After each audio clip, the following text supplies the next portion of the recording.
Ace Attorney is the sort of prequel to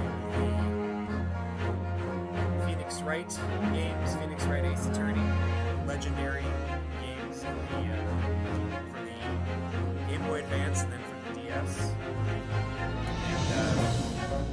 And so now we have Great Ace Attorney.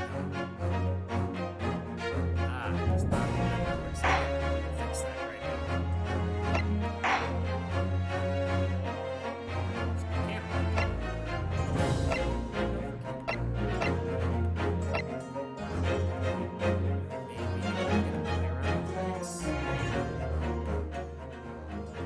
There we go. Is that a little bit better?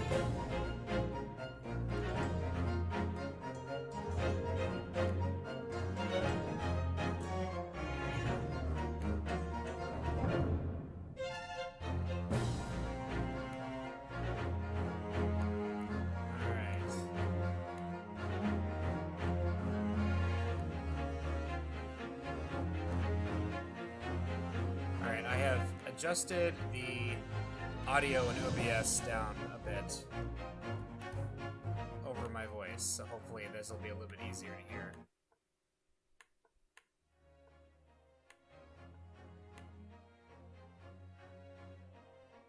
Alright, how about this? Here we go.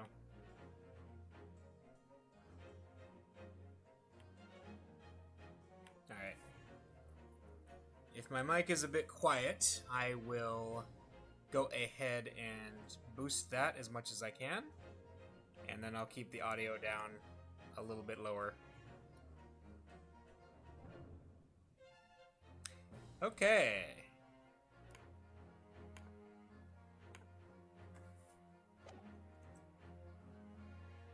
So, let's go ahead and get started. We are now looking ourselves at the Great Ace Attorney Chronicles. We'll go to episode 1. So this is, as I understand it, the set in Meiji era Japan. Alright, the adventure of the Great Departure.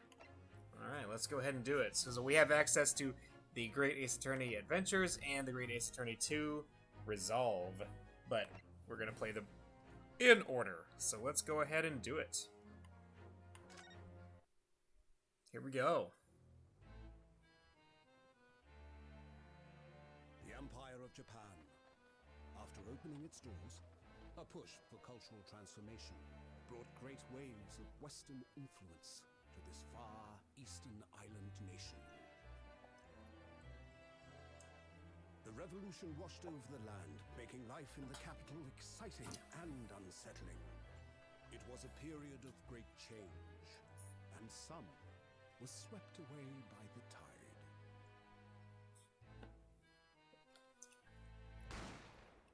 Oh boy.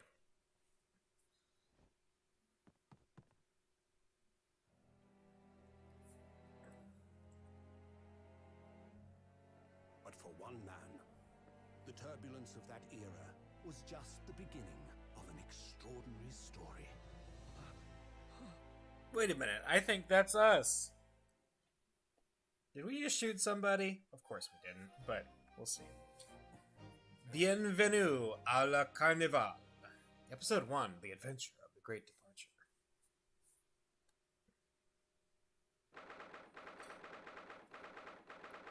22nd November, 8:43 a.m. Supreme Court of Judicature, Defendants Antechamber 5. Alright, so here we go. I still can't believe it. I still can't believe this is happening. How can it be that just beyond the doors to this quiet little chamber is the highest court in Japan, waiting to decide my fate? Oh man. For those who were with me when I played through 428 Shibuya Scramble, I am feeling an urge to click on Fate because it's in other colors. That was a thing in that game. Bailiff. What? Oh! No, nothing. Save your glares, murderer! Sorry. boy. Ryonosuke. My name is Ryonosuke Naruhodo. So this is interesting because the Phoenix Wright games, also known as Turnabout Court in Japan, are kind of infamous, or, I mean, not infamous, but just kind of a fun thing, that they are obviously Japanese products, but the localization did its best. The French Japanese. The localization in English did their absolute best to, like, make it America that it's set in, but, like, as the series goes on, that gets more and more ridiculous, and it's almost like a running gag. And, I believe Phoenix Wright's name in Japanese is actually Ryuichi Naruhodo. And I have watched enough anime to know that Naruhodo is kind of an expression of, I see. So the Phoenix Wright games have tons and tons of puns in them. I mean, it gets to the point where they have a murder victim named Dade Man. So, yeah, it is a thing. So we have Ryonosuke Naruhodo. So obviously he's meant to be... Obviously the main character is meant to be a relative, a distant relative of Ryuichi Naruhodo or Phoenix Wright. The bailiff done goofed. The court consequences are never going to be the same. I'm a second-year student at the Imperial Yume University. 3 days ago, I somehow found myself in the middle of a horrifying incident. And now, here I am, awaiting my trial. That's enough. He's not obliged to listen to such abuse, officer. Oh boy, this guy's he looks like he's got like cool anime rival written all over him, but I don't know. We'll see. And who are you? I'm this man's lawyer. I'll be defending him today. Lawyer? Yes, and until the judge has given his verdict on the case, no one has the right to treat him as a criminal. So you will hold your tongue. Oh, he's got a sword. Katana, it means Japanese sword. Technicalities. Look at you. You haven't even graduated yet. And yet, I still seem to know better than you how a court officer should behave.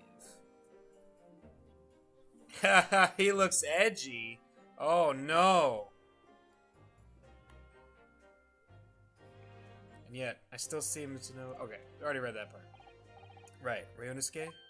Oh, yes, of course. Sorry. What are you apologizing to me for? Oh, No, I suppose that wasn't my fault. But really, Kazuma, I never meant to drag you into this. I'm sorry. Kazuma? Is it Kazuma Kiryu from the Yakuza series? Or, sorry, the Like a Dragon series? Because they have officially renamed it. You know, I would be fine letting Ryu from Street Fighter represent me legally. Especially if it had to do with, like, automobile destruction. Because I think he knows a lot about that. Ha ha ha ha! There you go again, apologizing. Just like always. Though I must say, you've been all over the newspapers these past few days. Yume University professor murdered in cold blood by student. But obviously, you didn't actually do it, did you? That's, I wouldn't wait till just before court to ask him that. Of course not, you have to believe me. I didn't do it. I could never murder someone. Then there's nothing to worry about. Straighten yourself up, hold your head high. You mean... I believe you. I know you're innocent, Ryonosuke. Kazuma Asogi, my best friend, also in his second year at Yume University. But he's far more clever than I. A star student, in fact. He's even a qualified lawyer. Impressive, considering he's still an undergraduate. How did that happen? It's not that impressive. The very concept of lawyers is only a few years old. Here in Japan, anyway. My qualifications don't mean much. Yet. You said exactly the same thing 3 days ago. But I'm proud to have a friend like you, Kazuma. Truly. 3 days ago. Yes. That's when all this started. Congratulations, Kazuma. It looks like you're going to get to study abroad at last. I know. I've been forever dreaming of this day. Finally, those government elites have acknowledged my academic achievements and successes in court. So you'll be representing Japan as you immerse yourself in the most sophisticated legal system in the world. I'm really happy for you, and proud as your friend. There's not a soul in the university who doesn't know Kazuma's name. Okay, I'm gonna change my prediction. Yes. Believe in the lawyer who believes in you. I'm gonna change my prediction that Kazuma is not gonna be the rival. I'm predicting Kazuma is going to have a tragic death that is going to make our protagonist want to become a lawyer. We'll see what happens. He's a living legend. It's like there's some mysterious aura billowing around his temple. I want to bring about change in our own legal system. That's why I have to cross the ocean to see the real thing with my own eyes. The heart of the British Empire. I wish I could see it too. Then come with me. We'd have a wild time tearing up the streets of Her Majesty's City of London together. If only it were that simple. Oh dear, look at the time. I'd better be going. Alright, I'll see you later. I think I'll stay and enjoy this place a while longer. Good idea. After all, it's not every day you get to visit a high-class Western restaurant like this. See you in English class tomorrow then, partner.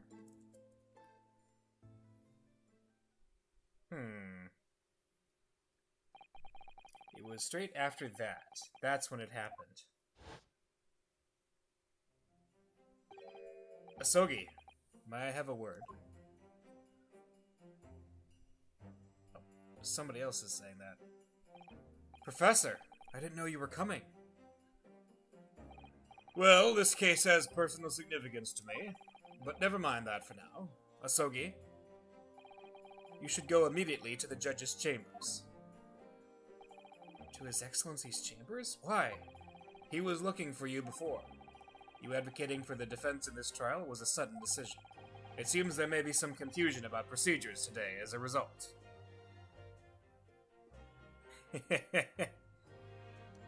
Death to the flags. Who is this man? I feel as though I've seen him at university before. I see. I'll go at once then. I shall accompany you.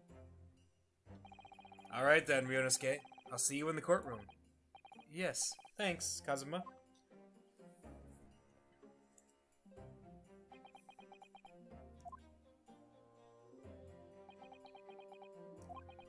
Awkward silence. This is... Okay, yeah, I called it. This is awkward. If I may... yes, sorry! You must be the defendant. Ryunosuke Naruhodo, I believe. Yes, that's right. My name is Yujin Mikotoba. I'm a professor of forensic medicine at Yumei University. Ah, Professor Mikotoba.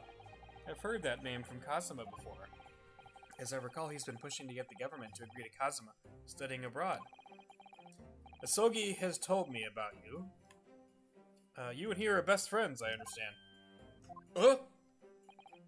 As such, I feel you should know. Know what? Well, as you've no doubt heard, Asogi has been granted permission to go and study in Great Britain. However, if he should fail to defend you in today's trial, I'm afraid that permission will be revoked, and never granted again. What? As I suspected, you were unaware of this. I had a feeling Asogi may have chosen not to tell you. Huh?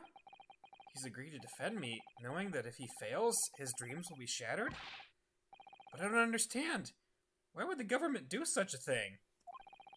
The administration has to choose from a large number of applicants for overseas study. It's very difficult to persuade them to grant permission, even in the most favorable of circumstances. This is true. I mean, anyone who's seen the highly historically accurate movie The Last Samurai knows how stubborn the government is. I don't believe it. But I didn't do it, I swear it. I'm not a murderer. I'm sure that's true. Nevertheless, I can assure you that proving your innocence will be no easy task. You see, there are certain peculiarities about today's trial. Uh-oh. Sorry? What do you mean? You'll soon understand, once proceedings get underway. Huh? But, then what should I do? Well, naturally, I'm not going to suggest doing anything that could lead to a conviction. Right, so... As soon as the trial starts, the judge will pose a certain question to the defense. When that happens, you must answer before anyone else. You must say, I do. I do? But what will the question be? Surely not, do you accept the accusations brought before you? Of course not. Defendant! Court is about to begin. Proceed to the courtroom at once.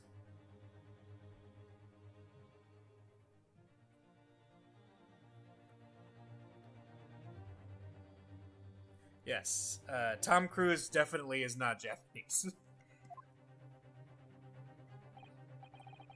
It would seem our surreptitious discussions are to be cut short.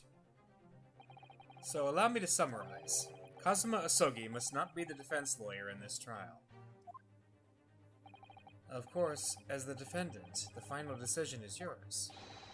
What are you waiting for? Do you want to be found guilty for failing to appear? Get moving. There's no point in anyone advocating for the likes of you anyway. This is it. If this trial goes badly, Kazuma's dreams of studying abroad are over. And what's more, I'll be found guilty of murder. And so, with absolutely no idea of what lay ahead, I embarked on that unforgettable trial. My one and only chance of proving my innocence, the trial that would decide my destiny.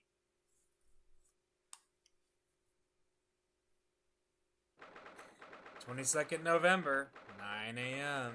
Supreme Court of Judicature. Courtroom 2.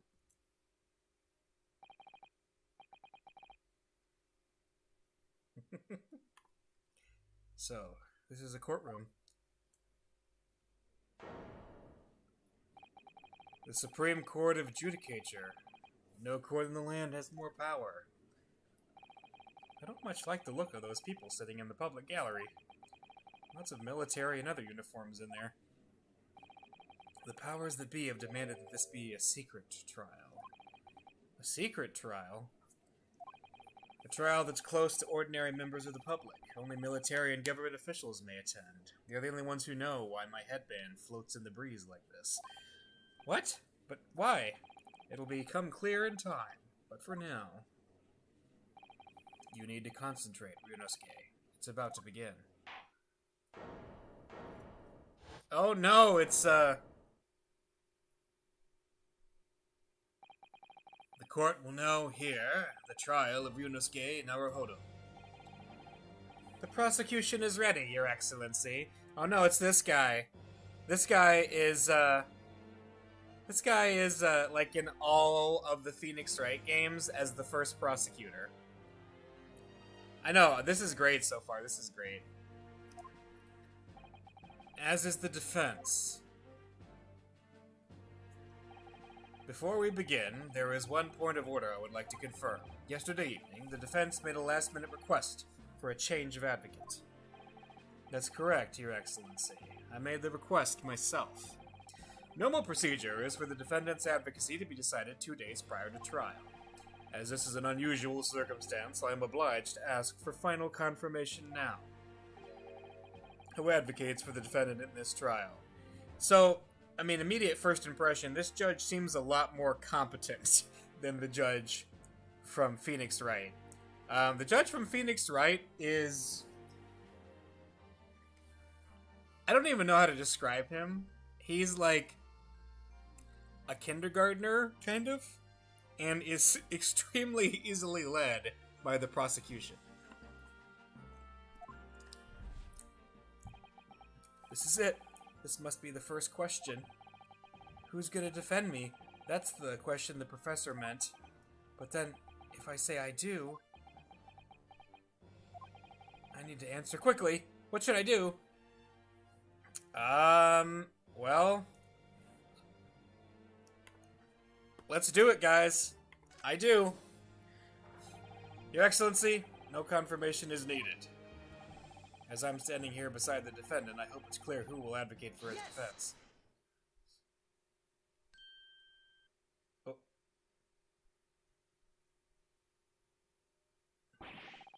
What is the meaning of this unruly outburst? I would like to inform the court that I, Ryunosuke Naruhodo, will be defending myself. You'll be... What? What are you playing at, Ryunosuke? Professor Mikitoba told me everything, just now before the trial. He did what? He said that your dreams of studying abroad would be dashed if you were to lose. How sad. It means you don't have faith in me. You think it wouldn't be able to get you off.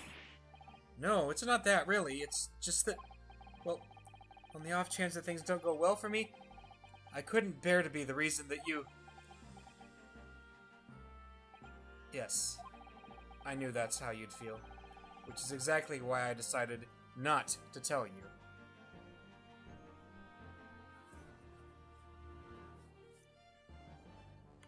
Yes, that is the anime rule.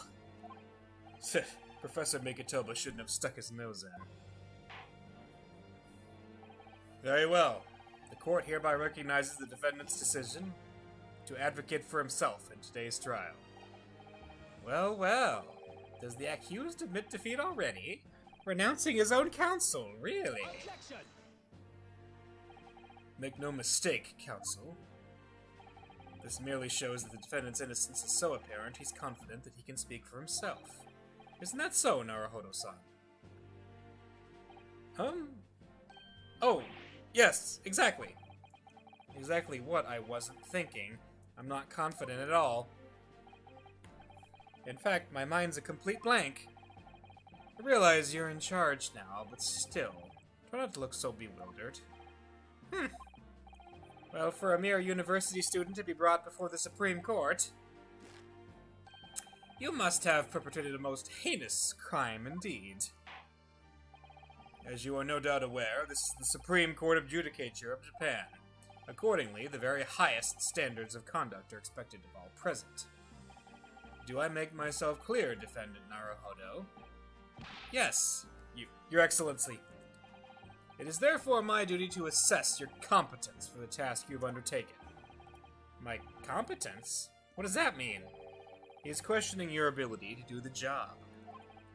Well, he can't be questioning it more than I am. So, let's start with the very simplest of questions. Yes. Kindly state before the court the name of the victim in this case. Well, that's easy enough. I've heard his name more times than I'd care to remember. But, wait. Oh, I'm so nervous. I can't even remember that. What was it again? Ryunosuke. Let me guess. Your mind's gone blank? You know me so well. Well, the relevant information for this case can be found in the court record. But I can't even find that. It's simple. You can access the court record with a press of the E key. Press the action button, Snake. If you ever find you've forgotten something, just consult that. It's all in there. I just have to press E for the court record? Alright, there's no time to lose. This is the list of evidence you've collected. Now try switching to people instead with E. Oh man, we got the university pin. It's like the ubiquitous lawyer's badge from Phoenix Wright. You'll find details about the victim in here. When you're done, just press Z to go back. Okay. Here we go. John H. Wilson, age 47. The victim of this case. He was a visiting professor of medicine at Meiji University from the British Empire. The face with the sweat drops is like synonymous with Phoenix Wright. Let's see. Taketsuchi Auchi is 51, the lead prosecutor of this case, who would appear to have little love for the changes the Cultural Reformation has brought about. And then Yujin Mikitoba, 42, a medical school professor at Imperial Yume University. He is an author in forensic medicine, authority in forensic medicine, and Kazuma's mentor. Kazuma Asogi, a second year at the Imperial Meiji University. He's my best friend, and despite being a student, a qualified defense lawyer as well. So John H. Wilson, that's what we need. So remember, everything to do with the current case can be found in the court record. Now, you'd better not keep His Excellency waiting any longer. Go on. Find the victim in the People section of the court record, then press R to present. Try it now. Yes! The victim's name was Dr. John H. Wilson. Well, at least you can remember the name of an esteemed member of your own university. Dr. Wilson was a visiting professor from England, invited to Yume University 3 years ago. Indeed, which is the reason why this case has such profound implications. The British Empire is at present our country's most valuable foreign ally, and as most of you will be aware, we've just signed a new treaty together, after lengthy negotiations.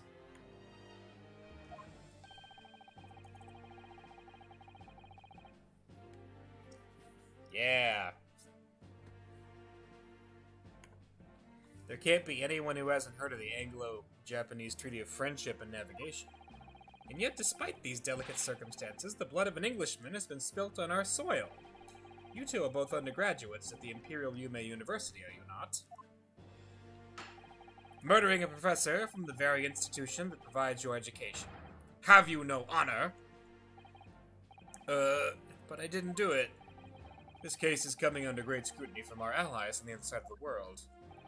The court therefore wishes for a speedy resolution to this matter. In other words, our feeble government is scared of upsetting England's policymakers. And you're a convenient and expendable scapegoat to blame for this crime. So that's why this trial has these unusual peculiarities, is it? Exactly. Our government needs to convict someone as quickly as possible. All because the victim was an Englishman. Yes, Dr. Wilson was an Englishman. But nationalities and treaties won't make any difference for me here. The fact is, I was there at the scene of the crime. Oh dear, look at the time. I'd better be going. Alright, I'll see you later. I think I'll stay and enjoy this place a little longer. Good idea. After all, it's not every day you get to visit a high-class Western restaurant like this. See you in English class tomorrow, then, partner.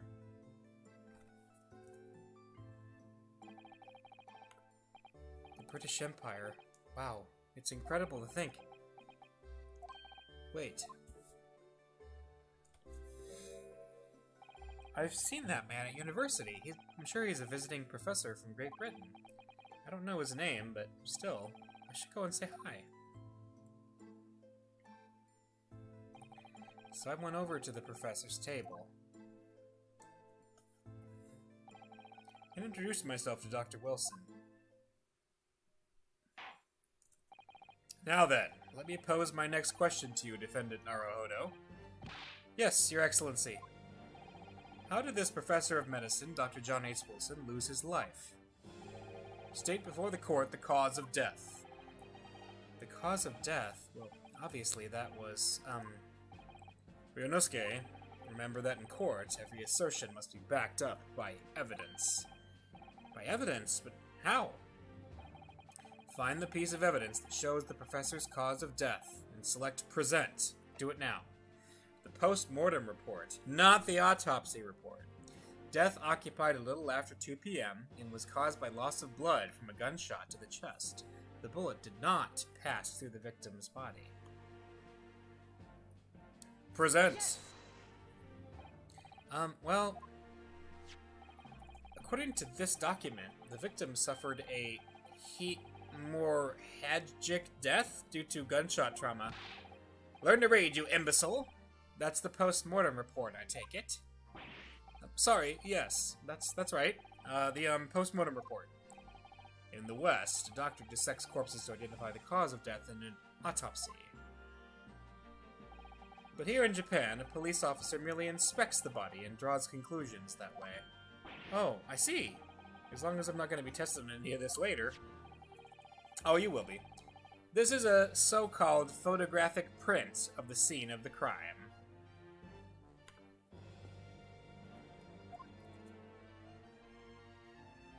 I think Ayuchi is a fan of the Just Us system. If you remember that from Avatar: The Last Airbender.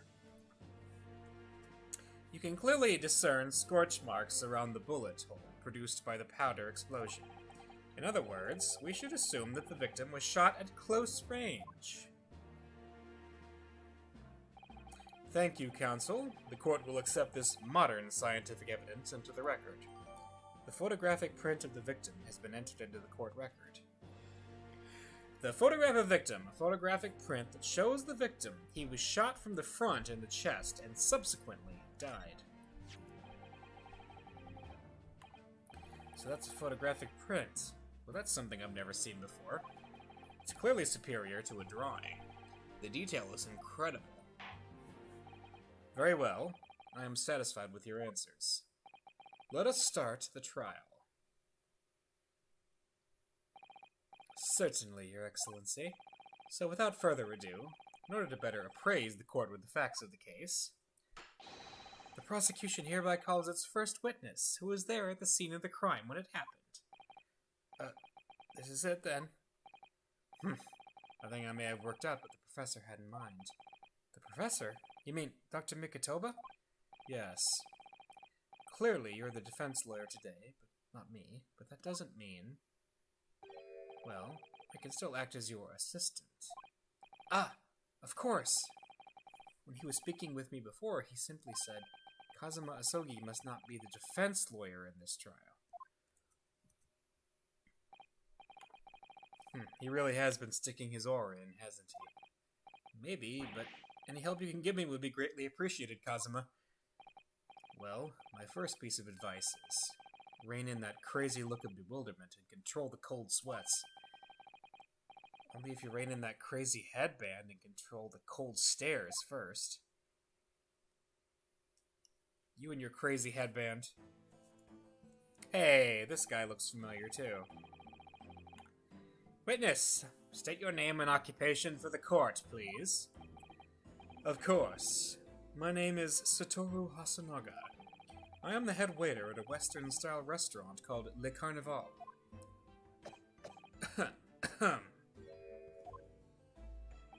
Are you alright? You seem to be coughing up some blood. It's a regular occurrence. It really doesn't bother me. Though, really should. As everyone knows, the capital's southeastern quarter was developed for foreign visitors some years ago. It's become a very fashionable district now, full of hotels to accommodate overseas guests. This grim crime occurred in one of the district's so-called restaurants and Occidental Eatery 3 days ago. Understood. Hosonaga-san, you will kindly tell the court everything you can about the incident. At once, sir.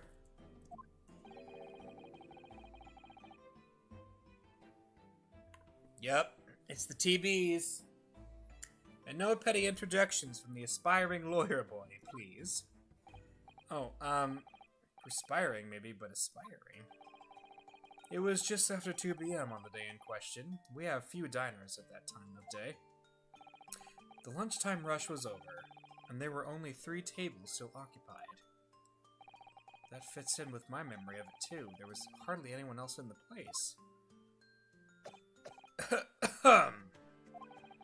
It was when I was in the kitchen, putting away crockery and cutlery. A gunshot rang out, so I hurried out to the dining area to see what had happened. I found the victim, an English gentleman, slumped in his chair. And standing immediately beside him, gun in hand, was the accused university student. Hold on, let me just clarify something here. Well, I did pick up a gun that I found lying on the floor beside the professor. I didn't shoot him. I believe I asked you to refrain from petty interjections. The court wishes to listen to the witness's report of what he saw, you amateur. But... The next time you interrupt at an inappropriate time, you'll be penalized, Defendant Naruhodo. Don't worry, Reinosuke. You'll have your chance to fight back. For now, we must just quietly listen to the witness. If I may confirm one point, waiter. Standing beside the victim with a gun in his hand was the same man we see here in court today.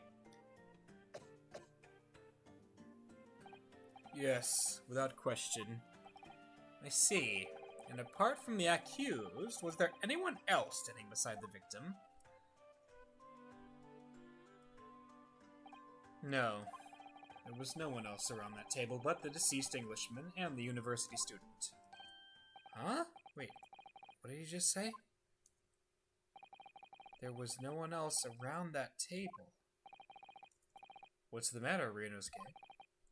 That's just not right. When I went over to Dr. Wilson to say hello,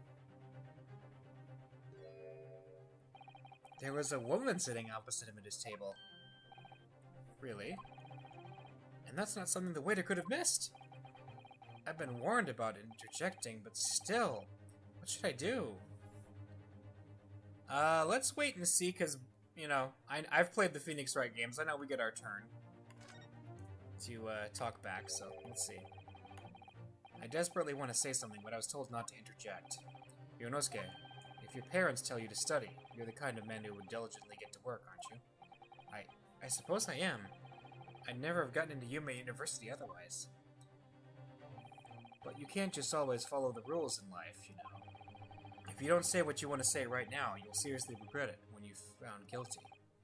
Alright, you've scared me. I won't forget that piece of advice in a hurry. And there is something I want to say. I'm just gonna shut my eyes and say it. Just a moment, please. Dr. Wilson wasn't alone that day. I'm sure of it. There was a lady sitting with him at the same table. Dear me, what are we going to do with you? With your blatant disregard for court proceedings, I'm beginning to wonder if you're not a fraud. Could it be that the accused, this mere student, is not a real lawyer after all? But I'm sure of what I saw. Osanaga-san, is there any chance you're mistaken?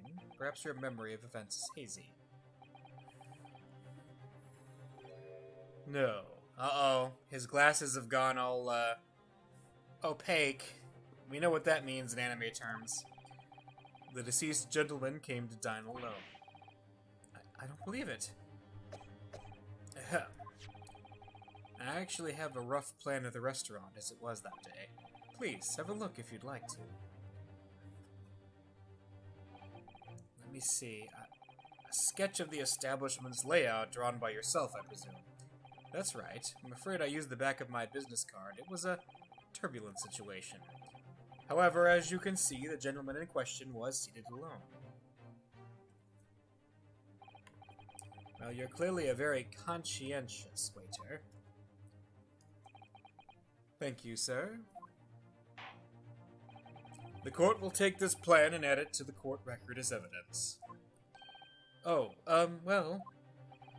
Is there a problem? Hand the plan to the court officer at once. Of course. Here you are. What was that about? He's been completely calm and collected until now. Something certainly seems to have shaken him. The waiter's business card has been entered into the court record.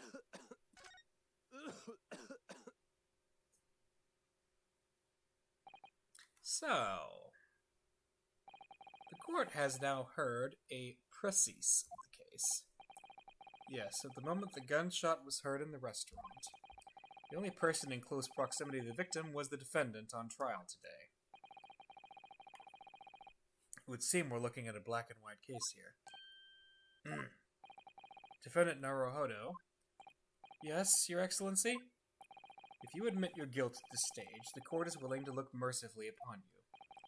In other words, you may have some small reprieve in terms of your inevitable punishment. I called this waiter as an unsworn witness in order to explain the details of the case to the court. But I must warn the defense if you're determined to pursue matters further in this trial. The prosecution has decisive evidence from sworn witnesses who were present at the scene of the crime. do you think I should do, Kazuma? What do you mean? Well, I'm going to be found guilty one way or another, it seems. Wouldn't it be sensible to plead guilty at this stage and hope for a more lenient sentence? Everyone keeps telling me that this trial is unusual, about these peculiarities. You've said it, Professor Mikitoba said it, and so was the judge and the prosecution. I'm scared of what lies ahead if I push this. As I said from the outset, I believe you're innocent. I trust you. And yet, despite knowing that, you're willing now to throw that trust back in my face. Is that it? What? If the accused is in fact innocent, then a defense lawyer is duty-bound to prove that innocence by whatever means necessary. Are you just going to abandon that duty? Are you going to give up on yourself? The battle hasn't even begun yet, Ryunosuke. The defense pleads not guilty, Your Excellency. We invite the prosecution to stop making empty threats and bring out its witnesses. Then we'll see how decisive this evidence really is. Oh, indeed. Prosecutor Auchi, please continue with proceedings. Well, you were warned. The young can be so reckless. The young and the reckless is what I like to say. You know, many call me a saint, but I can be a devil when I want to be.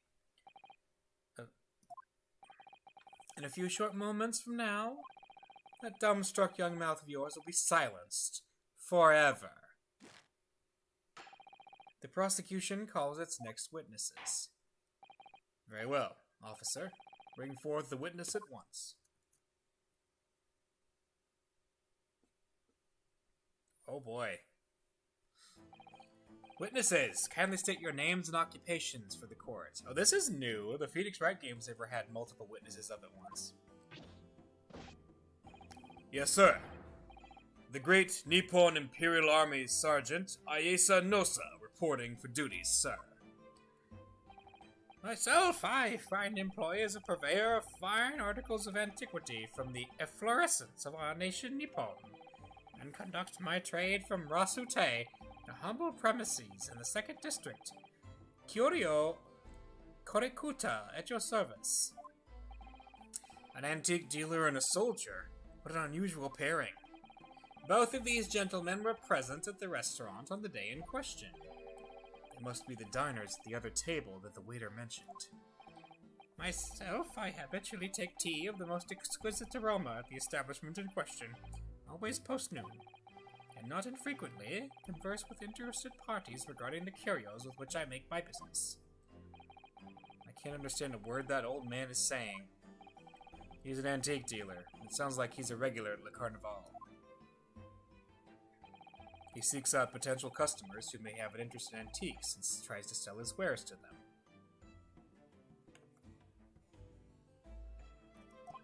He obviously targets Le Carnival because it's a high-class restaurant with rich clientele. Right, I see. Although, to be honest, that sergeant looks more like he'd be a seller rather than a buyer. Now, you both witnessed the precise moment of this most atrocious incident? Is that correct? Affirmative. The enemy unit was seen attacking the foreigner in what can only be described as an act of war, sir. It was that black-uniformed rogue infantryman over there who unloaded his firearms, sir. This man's as impossible to understand as the other. But I'm almost sure I heard a strange noise during that last thing he said. So, this is the decisive evidence the prosecution was threatening. The soldier is claiming that he actually saw the precise moment you shot the victim dead. Yes? Well? Are you starting to feel uncomfortable? If I'm honest, I was feeling uncomfortable from the start. Now, the court will hear your formal testimony, please. You will state everything you saw at the precise moment that the incident occurred. Yes, sir, yes, sir. Standing by, ready to report, sir. Yeah, was that like a baby crying? Unsavory memories of a most acerbic afternoon. I like the broken glasses. Witness testimony. What the witnesses saw. I was ingesting a regulation beef steak at the restaurant while having a tactical discussion with the old man. Myself, I was extolling the virtues of a particularly fine golden curio to the military gentleman. At that precise moment, a firearm was discharged. I observed... There's the baby again. I observed the enemy's actions with my own eyes. The black uniformed varsity cadet fired on the English civilian, and from the back, the cowardly little weasel. I was on my hands and knees, investigating the whereabouts of my mysteriously absconded precious curio. Oh, something was stolen. Well, so you, Sergeant Nosa, actually witnessed the vital moment. You saw the split second when the defendant fired the weapon at the victim. Yes, sir. Affirmative, sir. That wicked university cadet, sir. That cruel and unforgivable enemy. What times we live in, when an English gentleman may be assailed in the broad light of day. But this is ridiculous. I didn't shoot anyone. Is that really true, Inosuke? Yes, all I did was pick up that gun that I saw lying on the floor, which, in hindsight, was a really dumb thing to do. After I'd said hello to Dr. Wilson, I went back to my table and sat drinking some coffee. Then, when I'd finished, I got up from my seat to leave the restaurant, when I noticed an English-made gun next to the chair where the professor was sitting.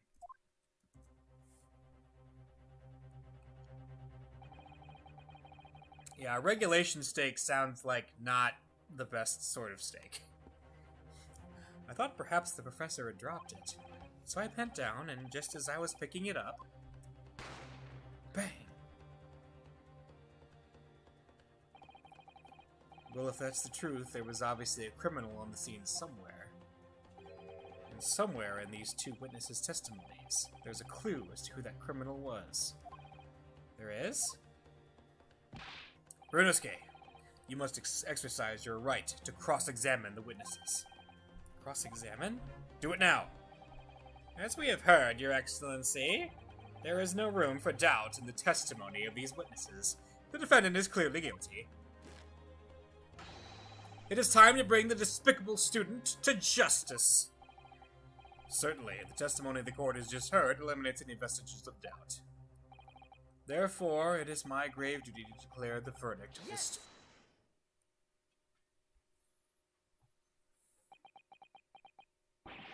What in the name of the Emperor is the meaning of this outburst? The defense... that demands its right to a cross-examination. Dear me, dear me. Let me guess. The Hachimaki headband boy next door told me I had to do it. How pathetic. How did he know? The prosecution objects. This is a clear waste of time. The defendant obviously has no experience. How can he possibly carry out a cross-examination? The defense is asserting its right to a cross-examination. Whether or not you think he's capable of it is irrelevant. Kazuma is so commanding. Very well. Let the defense conduct a cross-examination of the witnesses. Alright, this is where the battle really begins, Ryonosuke. But I don't even know what I have to do in a cross-examination. Isn't it obvious? You have to expose the lies in the witnesses' statements. How? You didn't fire the gun, which means that that soldier's head has to be a lie. Well, yes, but it's just a case of proving it, and the key to doing that is evidence. Right, evidence. All you need to do is present some decisive and indisputable evidence that proves the witness is lying. Now let's go, Ryonosuke. Don't let them beat you. Alright then. It's all or nothing. I like the sort of feeble slap of the desk. Cross-examination. What the witnesses saw. Alright, so this is him talking about his steak and all that. So, I mean, that's whatever. There's nothing really big there. And I see we have our 5 marks on the top. Varsity Cadet. On the back. Alright, hang on a second on this one. Oh, we get to press, too. So, we'll go through this. Alright. I have no idea what I'm supposed to do here. Listen, Ryunosuke. We know that there are lies lurking in these statements. It's time to expose them. I understand that. The question is, how? Like I said before, the key to this is using evidence that you've collected. You can examine and present evidence while a witness is giving testimony by pressing E. Alright, so what do we got here? So he was shot in the chest. So, yeah, that's what I was thinking. He said he was shot in the back, but he was shot in the chest. So that one is like the clear... Yeah. Yeah, he was shot from the front in the chest and subsequently died. This one seems pretty definitive to me. Oh, we got 2 new names here. Aisa Nosa, 38, an army sergeant of the Empire of Japan who witnessed the incident, and Kyoryo Korikuta, 67, the owner of Razute, an antique shop situated on the street corner in the 2nd District. He is a witness to the incident. Go through each witness statement and the details about each piece of evidence. Compare all the facts. Somewhere in there, you'll find something that doesn't add up. In other words, an inconsistency. An inconsistency? When you find a statement and a piece of evidence that seems to contradict each other, present your evidence with R and rip the witness apart. Just be careful, because if you assert a contradiction that has no basis, you'll be given a penalty.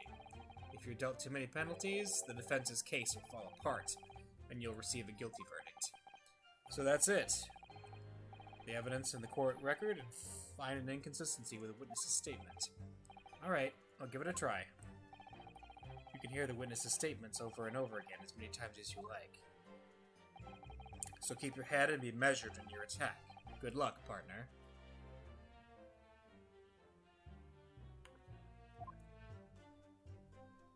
Yeah, so I think the photo is what we present on this part.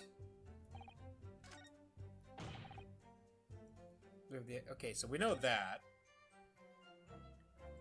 on the English and from the back. So here we go.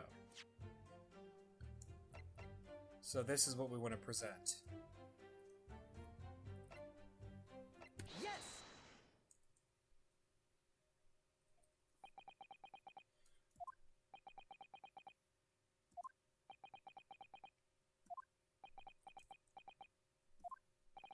What are you playing at, cadet? What is the meaning of this subordination? Thrusting some photographic print in my mustache.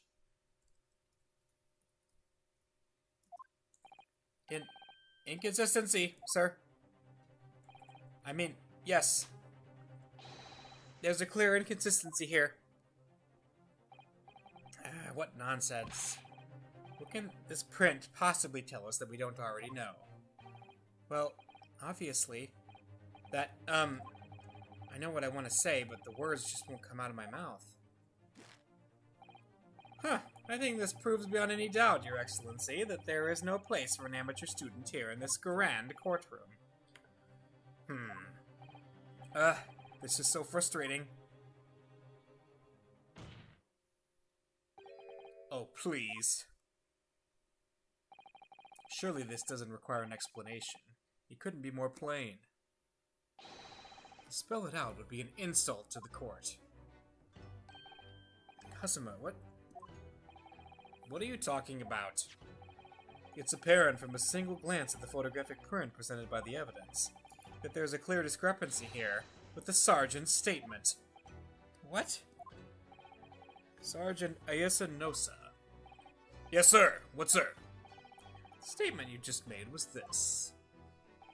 The black uniformed varsity cadet fired on the English civilian, and from the back, the cowardly little weasel. Yes, sir. Affirmative, sir. I witnessed the crime with my own military-grade eyes, sir. Yes! But no, that just can't be. And why not, cadet? Because... Because... take a close look at the print. The victim, Dr. Wilson, died from a bullet wound to the chest. Ah. Sergeant, according to your witness statement, the culprit shot the victim from behind. And that is the obvious discrepancy here. Well, how do you explain it? Oh, what? Why is there a baby? What is going on? What was that? Something just popped up from behind his back, but he pushed it down again. Certainly, there is a clear discrepancy with the facts here. Would you not agree, Sergeant Nosa? Yes, sir. At this juncture, that would appear to be indisputable. Until the moment I heard the firearm discharge, my eyes were firmly fixed on the delicious La Carnival steak, sir. What? The last testimony the court heard has proven one thing beyond all reasonable doubt. This witness, Sergeant Ayasa Nosa, did not see the defendant firing a gun at all. That's absurd. I think the conclusion we must draw is simple. There is no place for an amateur prosecutor here in this grand courtroom.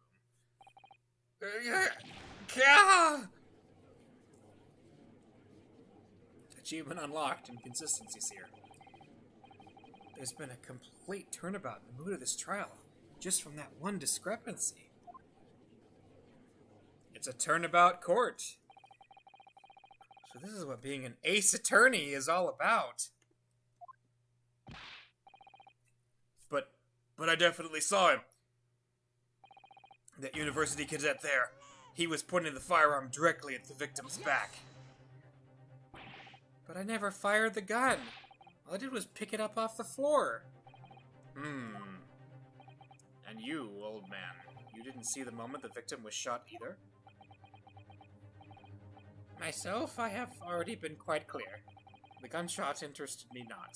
I was far too busy on the floor. Too busy on the floor? Sorry, what were you doing? Hunting for treasure. Treasure? Well, he said he lost his, Indeed, the Hoai Era Koban, my prized coin. On each occasion, when I visit that restaurant, it is my habitude to place in my bosom pocket a particular trinket of interest from my shop, Rasute, in the hope of meeting a rich diner who might like to buy it from you. On the day under scrutiny, it was to the military man that I proffered my Hoei treasure. Believed that he would purchase such a rare find. It did not. But I was presented with little alternative. And then, after averting my eyes for the briefest of moments, it was there no more. It simply vanished. The Koban vanished. Hunting around under the table, I was, in case mayhap it had fallen there, and then it happened. You heard the gunshot, you mean? Indeed, I did. But he did it not, for I was concerned only with finding my absconded Hoei treasure.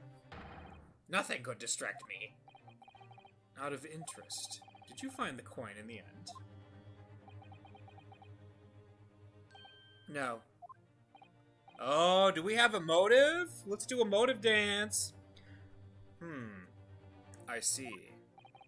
That lamentable day, the precious Hoei Koban was lost to me. No doubt some unscrupulous scoundrel pocketed the prize coin for himself.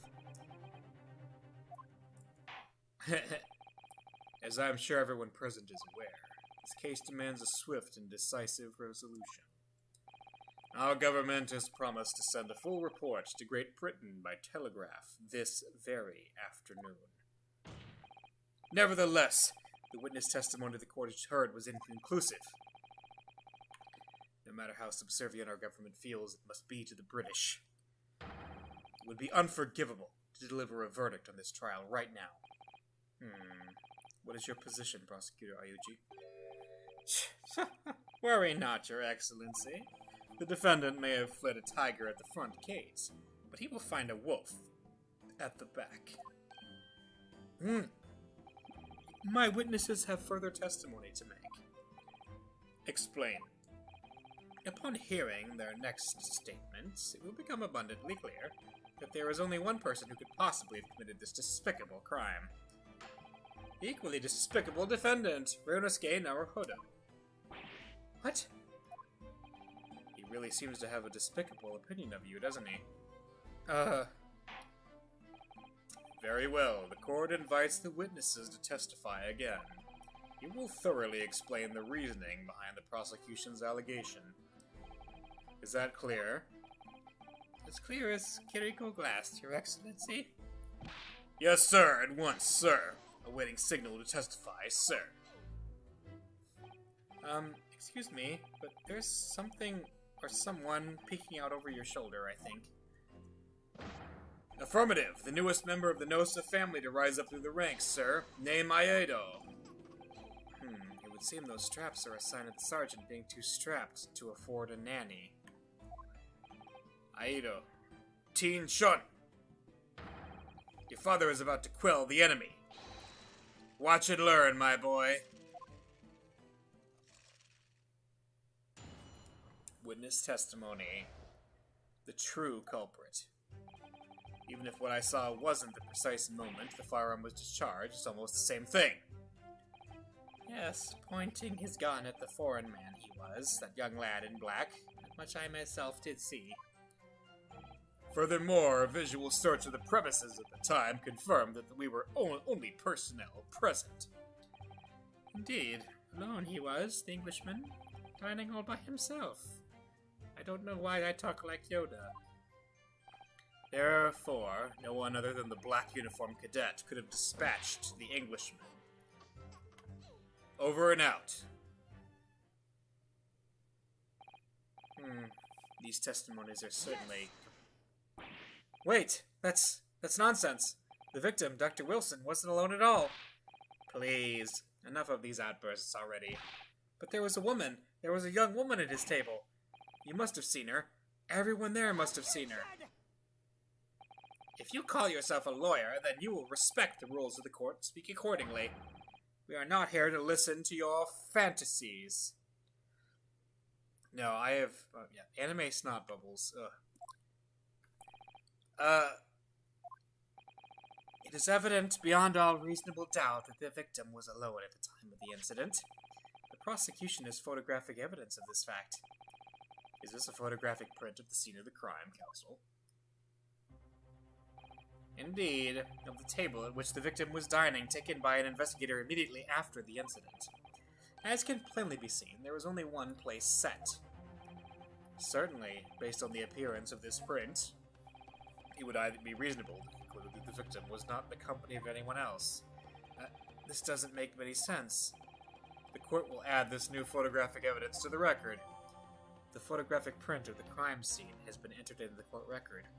A bottle of carbonated water and a steak lunch can be seen on the victim's table.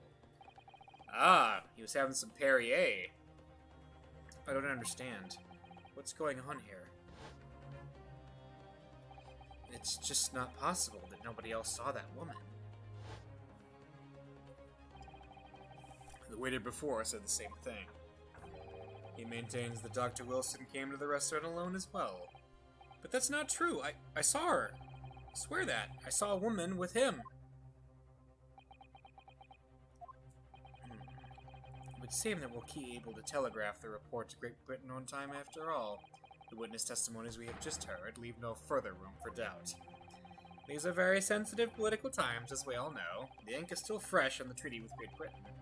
To think that I, Takatsuchi Ayuchi, will have contributed to the amity of these two great empires is an honor. How can this be happening? The judge is ready to rule. Stand tall, Ryunosuke. It's not over yet.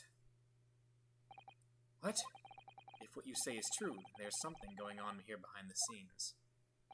And now is your chance to expose it, to draw out the truth in your cross-examination. I don't know, Kazuma. The defense is entitled to cross-examine the witness, but make it quick, understood? Heh, rules can be so unbending at times.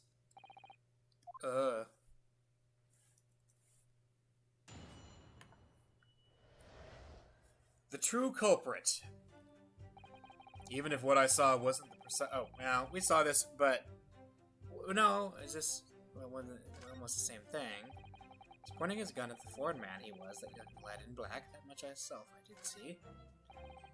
The more visual search at the time confirmed that we were the only personnel present. Indeed. Therefore, no other than... Dispatch the Englishman. Okay. What do you think, Ryunosuke? Oh... What's the matter? I can't find anything. I can't find a clear discrepancy anywhere. I'm done for. I can't win this trial. No. Listen, the first thing to do is calm down. You can't expect witness statements to be full of holes every time. So just take your time and try to tease more information out of them first. What do you mean? You can choose to either press or present against each of the witness statements. If the witness is saying something you're suspicious about, press him on it with Q. With a little luck, you may get more details, which could prove to be crucial. Right, I see. The important point is, there's no sense in holding back. If anything even slightly jars with you, press the witnesses on it and press them hard. Alright, got it. I'll press them like blocks of tofu. The professor wasn't alone in this restaurant, I'm sure of it. In one way or another, this cross-examination is going to prove that I'm right.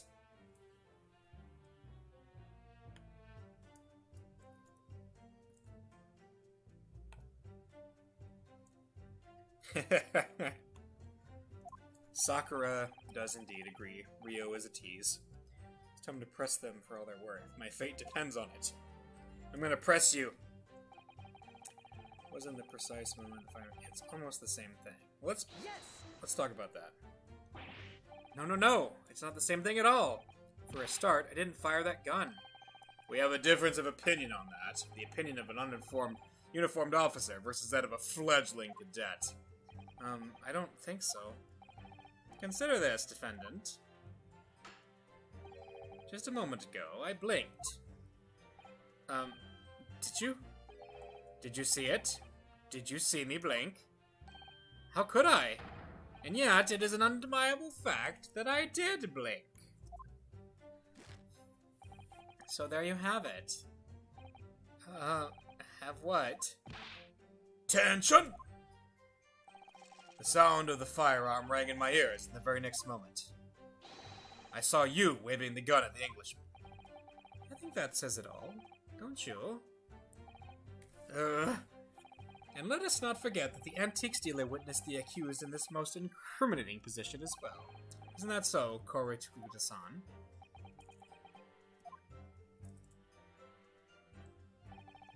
Yes, putting his on, he was that. Is that much? I myself. Well, okay, we'll keep pressing. Yes, it may be true that I was holding the gun at that point in time, but I've told you already. That's only because I picked it up off the floor. Well, obviously, as the culprit, that's the only way you could explain it away. I had just finished drinking my coffee and I was about to leave the restaurant when I noticed a gun on the floor at Dr. Wilson's feet, so I picked it up. And at exactly that moment,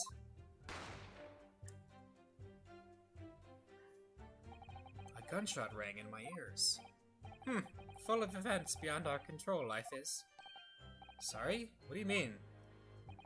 In your case, you found a pistol on the floor and picked it up, which precipitated this testing predicament. Whereas conversely, I failed to pick up the Koban from the floor and find myself in an equally testing predicament as a result. Anyway, the fact remains. Myself, I did see you. With pistol in hand, standing over the foreigner. Furthermore, a visual search, okay, and we were the only personnel present. We'll just check this one out, too. You must have noticed someone else at Dr. Wilson's table. There was a lady there. As you have been at pains to point out time and time again. I feel I'm going callous in my ear. And yet, no one else appears to have caught even a glimpse of this woman. If only there had been more people dining there at the time, then someone else would have noticed her. Unfortunately, it was already past 2 p.m. when it happened. The quiet time between lunch and dinner at any restaurant. I know, of course the place was almost empty. It's what you'd expect. Certainly 2 p.m. is neither here nor there in terms of a time to eat. I wonder if there was a reason why the victim was eating at that time of day, and why he was alone. Yes, Your Excellency, there was indeed a reason. There was? It was found in the victim's jacket pocket. What is that, Counselor? It is a medical report card, Your Excellency. It would seem that the victim had an appointment at a clinic prior to visiting the restaurant. Hotel Clinic? Yes, there would indeed appear to be an entry for the date in question. 19th November, noon to past 1 p.m. The very day of the incident. So the victim went for a late lunch following his appointment. The explanation couldn't be more simple. The prosecution felt no need to submit this evidence before, as it really has no bearing on the case. I wonder... What do you think, Ryunosuke? Well, it's hard to see how it could be related, really. Remember, you can request for it to be entered into the court record as evidence if you think it could be useful. Should I ask for Dr. Wilson's medical report card to be submitted? Yeah. That's a big one. If I may, I'd like to ask for that medical report card to be submitted as evidence, Your Excellency. On what grounds? The court has already heard conclusive witness testimony. Additional evidence would be extraneous. Not to mention that the victim's moments prior to his arrival at the restaurant are of no concern. Objection! Whether or not they are concerned is for up to us to decide. We have a right to explore all possible avenues. I beg your pardon? You have no authority to refuse a perfectly valid request for the submission of evidence. Very well. The court will grant the defense's request. Youngsters these days are forever asserting their rights. It's a most disturbing trend. Officer, kindly add the victim's medical report card to the court record. The victim's medical report card has been entered into the court record. What we need right now is new clues. We have to explore things from every possible angle, even if they don't seem relevant at first. Right? I hear you. You can conspire to prolong this trial as much as you like, but it's the day after the festival already for you. Or perhaps you'd forgotten. These witness testimonies leave no room for doubt.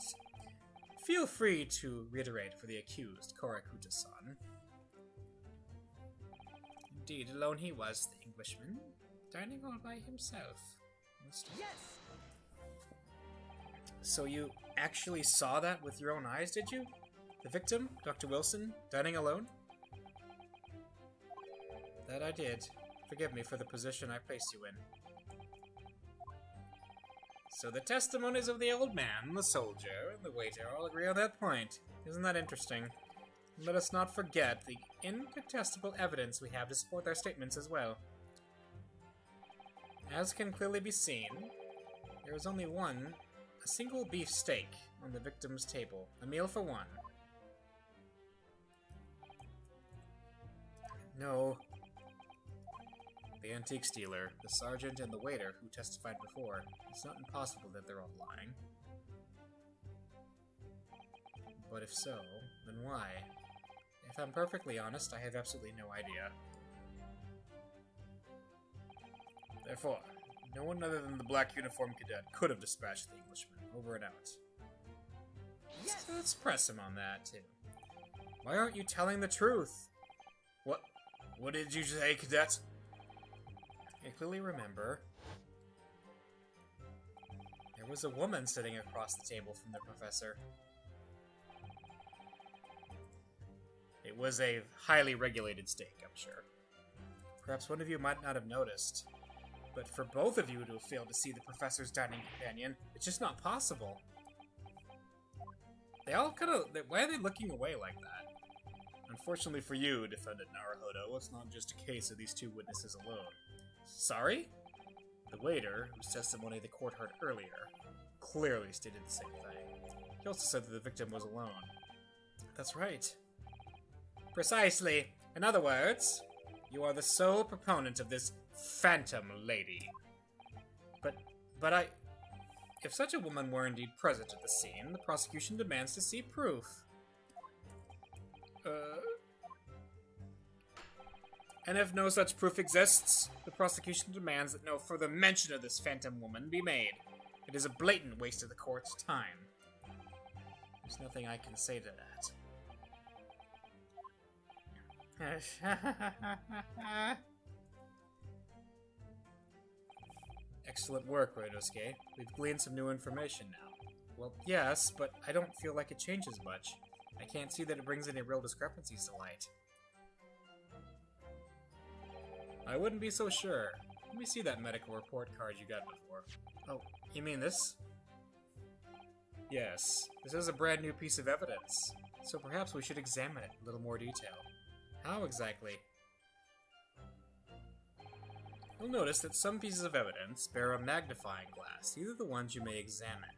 Press space, and you can take a closer look at the piece in question. Use the arrow keys to rotate the evidence in all directions and examine it from all angles. By using WSAD,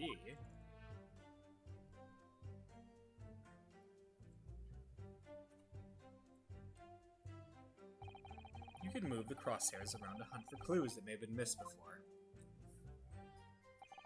If the crosshairs start to pulsate, press space to investigate further. So, partner, I think you should take a closer look at this medical report card. See if there isn't something new to be learnt by examining it in more detail. Alright, I'll see what I can do. I need to use the arrow keys, the WSAD keys, and space to inspect any areas of the evidence that look suspicious.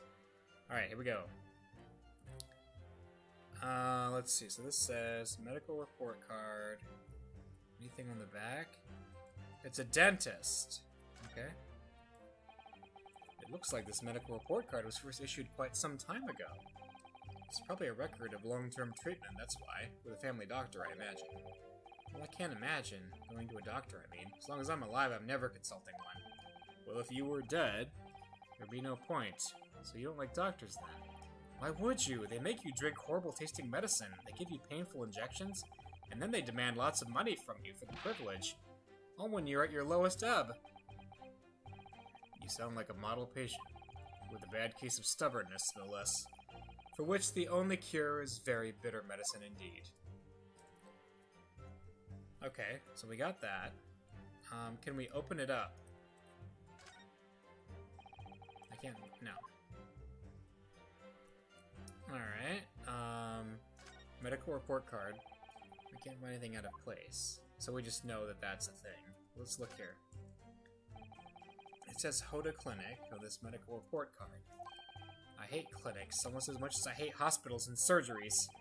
Aren't they all the same? When I was 5, I caught the only cold I've ever had in my life. And I remember, even though I felt awful already, I had to have this hideous injection in my right arm. I'll never forget it. Never in my whole life. Most people would give their right arm to have only one cold in their whole life. Anyway, I don't think this is a clinic where they treat people for illnesses like that. Let's keep looking for clues. We don't want to miss anything. Alright. Ah! Let's open it up. Alright. Let's have a look. It's just some kind of medical history. Ah, and there's an entry for the day the professor was killed. Extraction of molar with topical anesthesia. Extraction of molar? You mean he had a tooth taken out? It would seem so. Just before the incident, he had a bad tooth removed. Perhaps they used laughing gas. That's the most modern practice in the West for pain relief. Oh, okay, I'm starting to see this. So, if he had a tooth taken out, he might not have even wanted to eat food. So there's a possibility that that meal was for his companion and not even for him. Yes, I've heard of this anesthesia, although it's hard to believe that there's anything that can actually stop you feeling pain. Ah, there's a cautionary note from the medical practitioner as well. Strictly no food or drink besides water for 3 hours post-procedure until anesthetic effects have passed. Woo! We got something. Really? Sounds like information worth bearing in mind. The medical report card's information has been updated in the court record. It's a record of dental work. On the day of the murder, the victim had undergone dental treatment and been prohibited from eating or drinking anything but water. So, steak and, I don't know, Don Perrier or whatever. And, yeah, so that's just, yeah, with this new information, the meaning of that one particular statement totally changes. So I think it's time we listen to the testimony again, don't you? Definitely. Alright. He's putting his gun. Wait.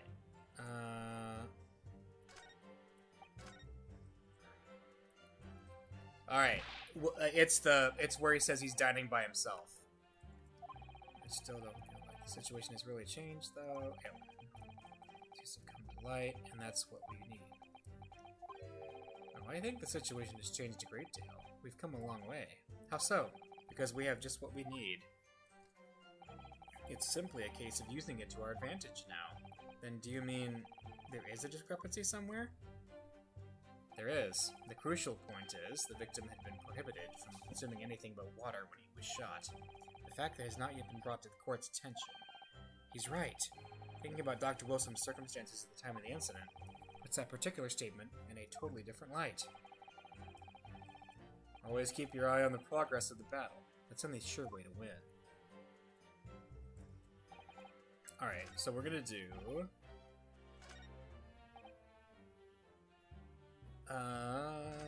here we go. Present. Yes. Present.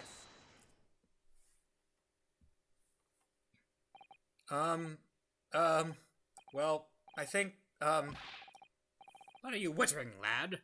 Call yourself a lawyer? I wish I could, but first and foremost here, I'm the accused. Ryunosuke. Everyone stumbles on their words occasionally. Under the circumstances, I wouldn't worry about it. Thanks, Kazuma. I could see it quite clearly in that cross-examination you just carried out. When you raised your hand straight up like that, so purposefully, you knew exactly what it was you wanted to say. Huh? I feel like you have to choose your words carefully. Just say what you're thinking. Alright, and thanks for the advice.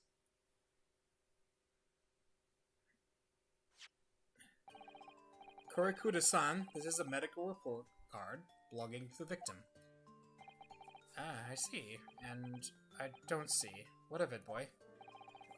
Comparing what is written in this report card with your witness statement, something clearly doesn't add up. Dear me, have you forgotten my words so soon, you amateur? Sorry, what?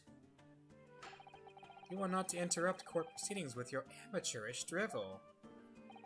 But let's see if I can explain in words you might understand. It was after 2 p.m. in the afternoon when the victim was murdered at the restaurant. Whatever he may or may not have done before that time is completely irrelevant. But that's, Remember, Ryunosuke, you don't have to use clever language or fancy words. Just make your point. Your Excellency, I believe we're finished here. There is surely no need to prolong this trial further. The witness testimonies the court has heard have been clear and concise. The medical report card has no bearing on the matter at all, for the simple reason that there is no one else besides this pale-faced people who could have possibly perpetrated the crime. Oh, this is the first time he actually, got the table to shake. This medical report card has nothing to do with the case. Do you really believe that? What? That outburst half petrified me, boy. Of course I believe it. How could it possibly be relevant? Perhaps because Hoda Clinic, which issued the report card, is a dental clinic. A dental clinic? Is that supposed to mean something to me? Perhaps if I told you that the victim had just had a tooth extracted. What's this now? And furthermore, if I told you that as a result, the victim had been forbidden from eating. Just what are you trying to say, Cadet? He had orders not to eat? So what? It's all written up in here. No food or drink other than water for 3 hours post-procedure while anesthesia wears off. What? No, that can't... Kurakuda-san. What, boy? What? As you just heard, when he was killed sometime shortly after 2 p.m., the victim couldn't have been eating anything at all. No. Additionally, there's more. You have assured the court with unwavering self-confidence that the victim was dining alone. But that cannot possibly be the case. Ugh. Because the victim, as we now know, had just had one of his teeth extracted and was still experiencing the effects of the anesthetic. Ugh. Expertly done, partner. Objection! What? What is this nonsense, you little upstart? These are baseless accusations. Just look at this photographic evidence. You can clearly see the plate of food at the victim's table. Objection! Use your head. That's the very discrepancy we're talking about. Or can't you follow the logic? How dare you? I think it's fair to say that the tables in this restaurant case have turned. Wouldn't you agree, Ryonosuke? Oh, yes, most definitely. So having just undergone some dental surgery, the victim was unable to eat. Which leaves one very crucial conundrum. Who, in fact, was eating the pictured beefsteak? The court will hear the opinion of the defense on this new puzzle. I assume you're ready, counsel. Counsel? Oh, that means me, doesn't it? Alright, the answer to this question is going to be pivotal. This is the start of you turning this trial around. Show them what you're made of. Cut it. So, the person eating the steak at the victim's table must have been... Well, it wasn't... Yeah, it is an as of yet unknown third party. I mean, that's obvious. Obviously, it could only have been someone else who was sitting at the professor's table. You will not let this go, will you? There was no such person. There was, because I saw her. When the incident occurred, we know that the victim couldn't have been eating anything. Yet we have evidence of a half-eaten steak at his table. Therefore, the only logical conclusion is that there was somebody else eating it. We have strong evidence to support our assertion. It's clear that these witness testimonies are unreliable. If the court decides to push through a ruling at this stage, we will lodge a formal complaint with the Ministry of Justice and pursue a fair retrial. Relentlessly. Kazuma, are you insane? You would take on the government? Don't worry, counsel. I have no issue with you.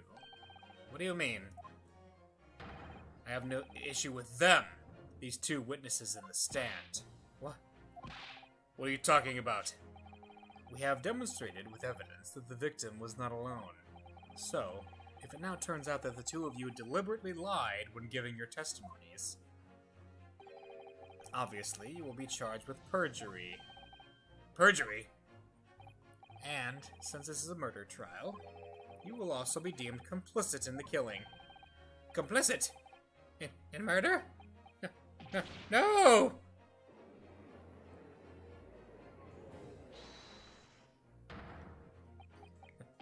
Negative. There was no mention of this at the tactical meeting. I was just following orders. That's right, as the man says. Just say you never saw the gentlewoman. That's what they, told us. Oh. What? What did you just say, Korakuda-san? Oh, no. You were just following orders? Now hold on, lad. I was, say you never saw the gentlewoman? When you say gentlewoman, do you mean you saw the victim with a lady from overseas? I'm glad this game is, continuing the proud tradition of what I assume is the prosecutor just being a complete jerk. What? Objection! What is the meaning of all this? These witnesses gave false statements? Is this true, you pair? Just one simple slip of the tongue.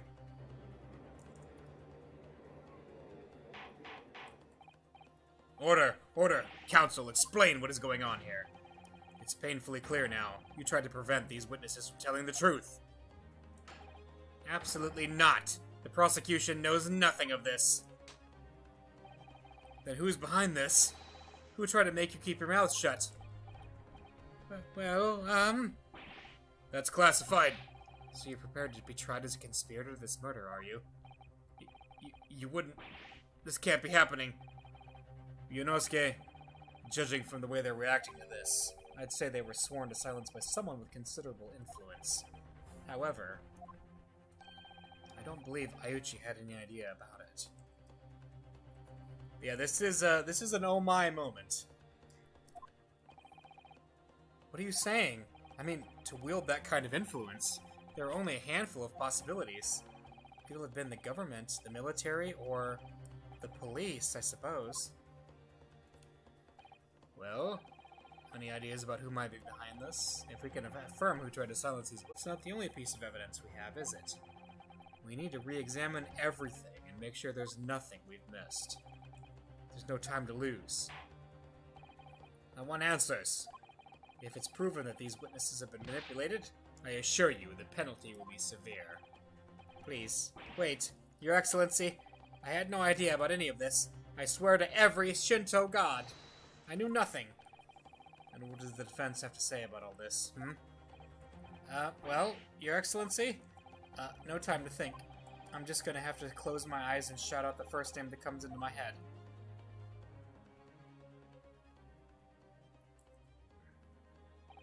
Besides the prosecution, the only person with the necessary influence to manipulate the witnesses is...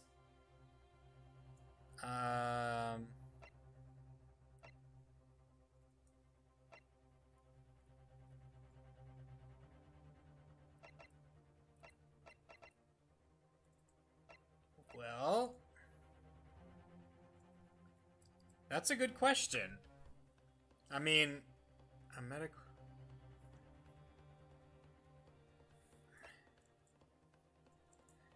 Because, like, it makes sense.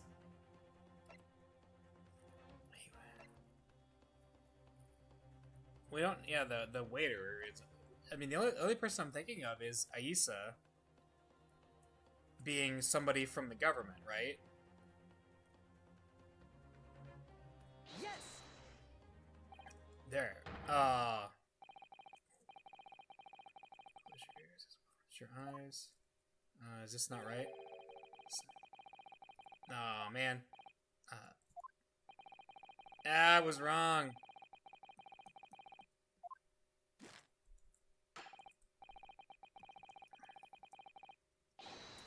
Because I was thinking it was the... Huh. Okay. Exactly, but he really makes me wince in pain sometimes. Oh, no!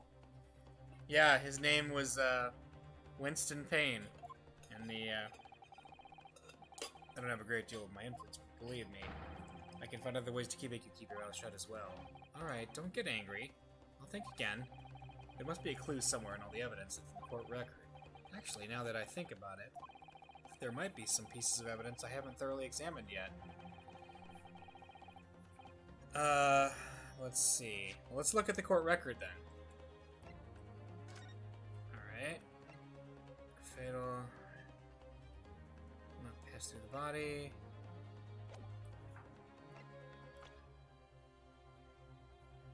Let's go back to evidence. Let's see. Let's look at the photograph.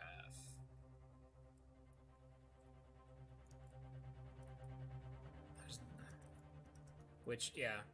Go ahead and make some look at this photograph jokes. I know you want to. That's a good question. Let's see, what else? Oh, let's look at this. This plan of the restaurant raises a number of questions, I think. Definitely. It's supposed to show the relative position of everything in the moments following the incident. But there's nothing to show the woman you say you saw there. Exactly. And that's not all. Look here on the upper left, where it says kitchen. Oh yes, what of it? No one would use these complicated characters to write kitchen, especially not if they were in a hurry. You mean you don't remember those characters yourself, do you? You study harder, Reinosuke.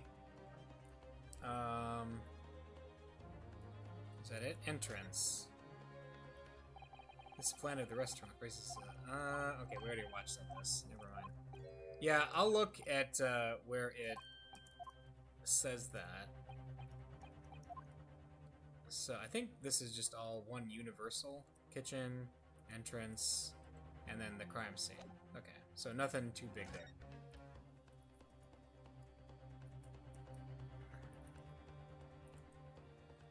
So what evidence has not been examined thoroughly? Hey, we can look at our pen, at least. Ah, the symbol of Yume University. Every student wears this pen with pride. It's funny, but most emblems seem to be either round or rectangular.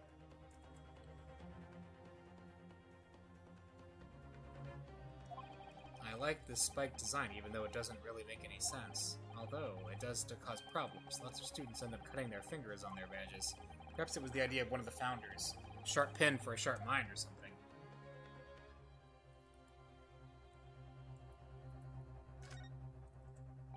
My personal student number is engraved on the back here. If you lose your pin, they won't accept you as a Yume student at the university. You may not come in, they say. Oh no. Of course, you can get a new pen made if you can just tell them your number. I've actually lost mine twice already. I still don't know my student number by heart. I always say to myself, I mustn't forget to write it down somewhere, but then I forget not to write that.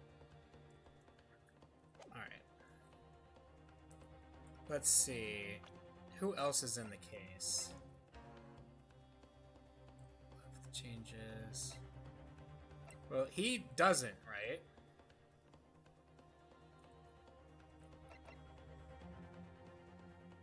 So he was a professor of medicine.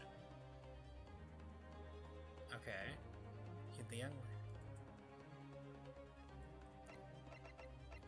Eugen, possibly, yeah. Well, let's see. Yeah, Eugen might possibly be that's not a bad choice. Let's see. Yes. Did this do it? Nope, that's not it. Oof, rough. Okay. Oh, okay. Yes. Always save scum when you play Phoenix Wright games. Never not be save scumming. Alright. Let's see.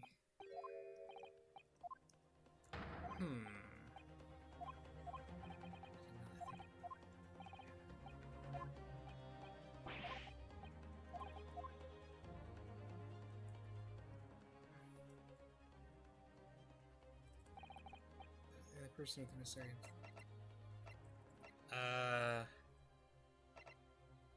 The only other person I can think of is the waiter. You know? But it doesn't seem right. Yes. Wait. That worked? Okay. Yeah, I thought... Well, surely that would be Satoru Hasanaga-san. Hasanaga-san, the waiter who took the stand earlier? Poppycock. What possible reason would the waiter have to make these witnesses give false testimony? Maybe he's not really a waiter. I guess... I mean, that's a little weird, because it's like... Necessary influence is less, I think, on the nose than, like, who actually was there to tell them something. Not to mention the fact that even a head waiter could not possibly have that level of influence. For once, I would agree with you. If, that is, the man truly were a waiter. Yep, tuberculosis, he's got it, so he needs to go. What? If he truly were... Come on, Ryunosuke. Time to hit this court with the truth. The truth about Satoru Hosonaga-san's real identity is proven by this evidence. Wait, what evidence? Oh no, I'm not ready for this. Oh, because he wrote kitchen so nicely, maybe? Oh, at the back of the card.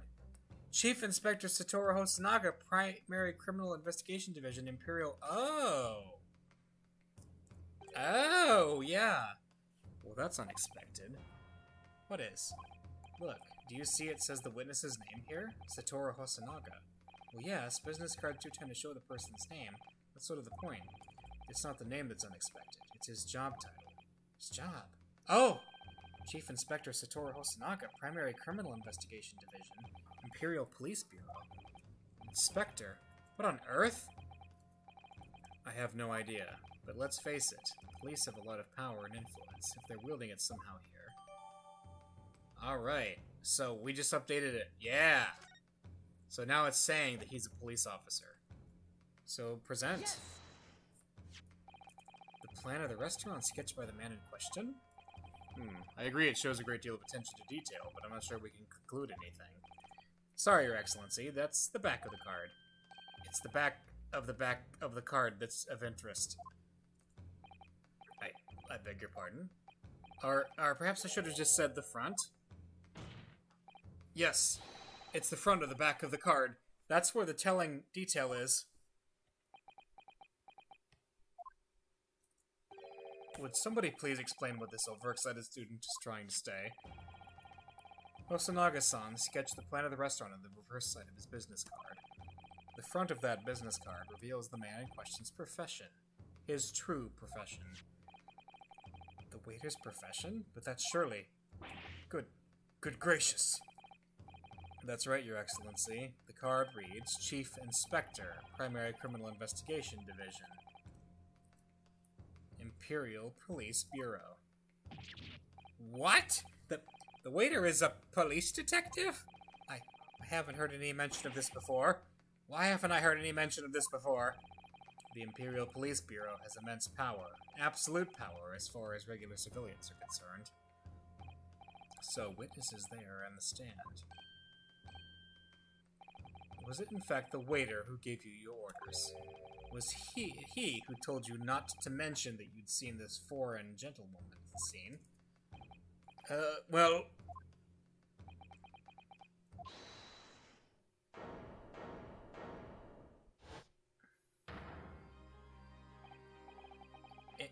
Inspector Hosonaga? I was worried something like this may happen. The moment you asked me to submit my sketch as evidence, I realized it was a possibility. The court will take this plan and add it to the court record as evidence. Oh, well... Is there a problem? Have the plan to the court officer at once. Of course. Here you are. Yes, I remember now. He did act strangely when the judge asked him to hand over his business card. I strive to carry out all investigations flawlessly. It's my guiding principle. But I let myself be distracted when I made that sketch. It was an unusually careless mistake. So, you mean to say you really are a detective? But why would a detective be working as a restaurant waiter? Ah, of course! Your salary must be terrible! I was working undercover. Oh, undercover?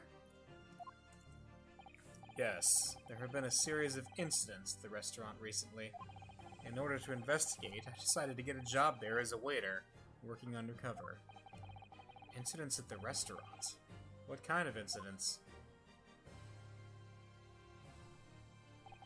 That would be classified police information, which I am not at liberty to divulge.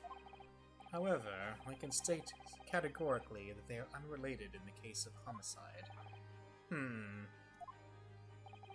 Very well then, Inspector Hosonaga, but you will elaborate on one point with the court. Of course, Your Excellency. We have just heard new information from the two witnesses beside you.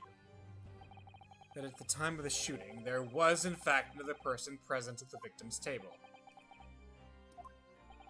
If that is indeed true, clearly you would also have been aware of this person's presence, having served at the table in question.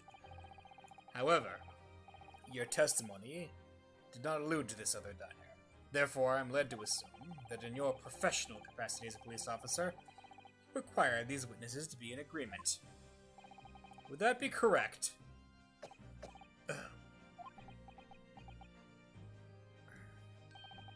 Correct, Your Excellency. Unbelievable. As I suspected.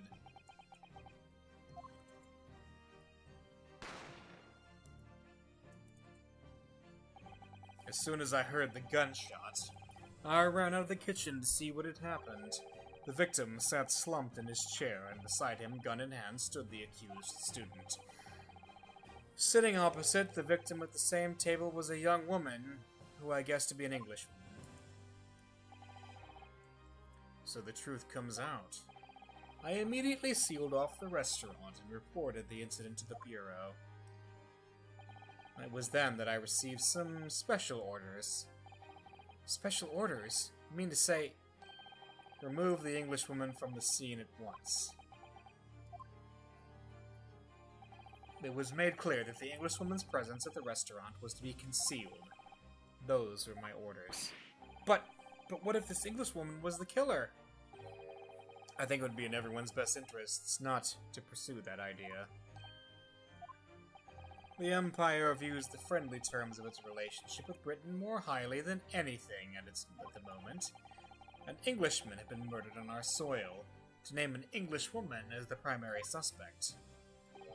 Well, without irrefutable evidence, that would be completely out of the question. So that's the reason for the disappearance of the Phantom Woman in this case. But it's not right.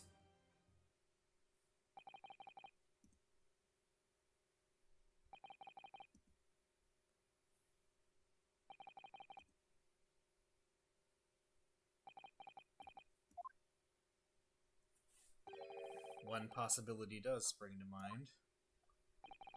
What do you mean, Kazuma? Yuma University is currently hosting a number of exchange students from Great Britain, and I'm fairly certain that one of them, studying in the medical faculty's research laboratory, is a young Englishwoman. What? You're a shrewd man. I can see why you're the chosen candidate for the overseas study tour.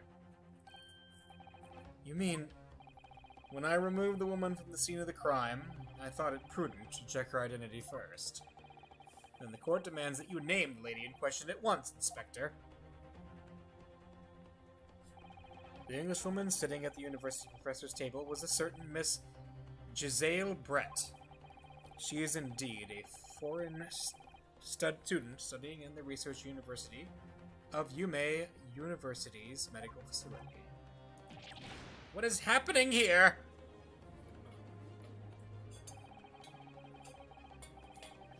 I admit that under orders from the police bureau, I erased all evidence of this lady's presence at the scene, and ordered these witnesses to make no mention of her in their testimonies. It must now be up to Your Excellency to decide how to deal with the situation. Very well. My thoughts on the matter are as follows. Thus far, the case presented to the court has been underpinned by a particularly critical premise. Namely, that the victim was dining alone. However, as we have now discovered that this premise is false, it would be a desecration of our justice system to ignore the truth and give a ruling at this point. But, Your Excellency, that would mean missing the noon deadline of a ruling in order to send the telegraphic report to Great Britain. Our own government will surely be very displeased by such actions. Calm yourself, Counsel. I will not allow the government of our country or any other to influence the proceedings of my courtroom. Inspector Hosanaga. Yes, sir. You will locate this Giselle Brett and escort her to the courtroom with the utmost urgency. At once, Your Excellency. But that means you'll be going against the special orders you were given from the police bureau. As I said before, it is my guiding principle to carry out all investigations flawlessly. So, it won't be a problem?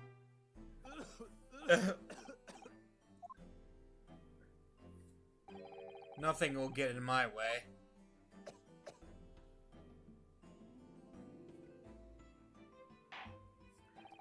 Court will adjourn briefly. The prosecution must call the English student Giselle Brett to the witness stand. Do I make myself clear? Yes. Your Excellency. Good. Then we will have a 30-minute recess before reconvening.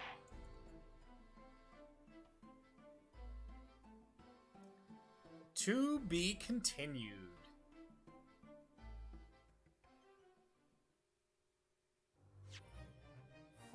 Save.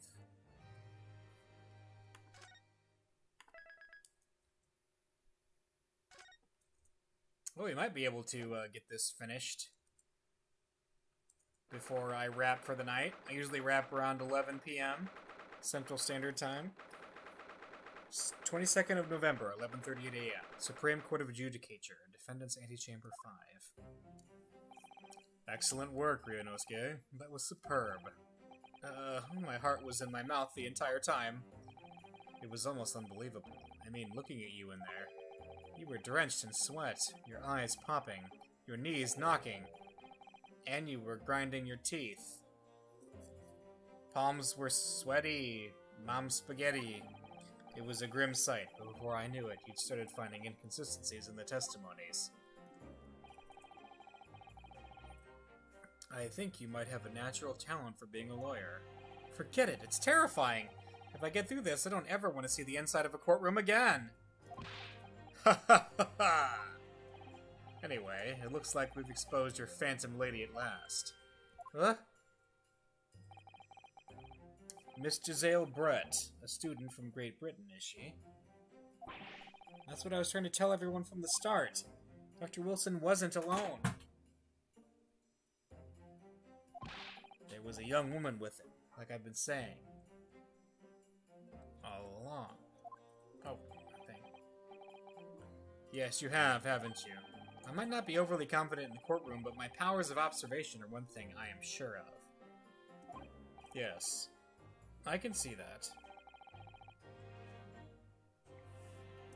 So about this gentlewoman, thanks to our detective friend, she was hastily escorted away from the scene, it seems. Did you see what happened with that? No, I didn't see any of it. I was just on my way out of the restaurant myself, then on the floor next to Dr. Wilson's table, I noticed there was a gun lying on the floor, and just after I bent down and picked it up,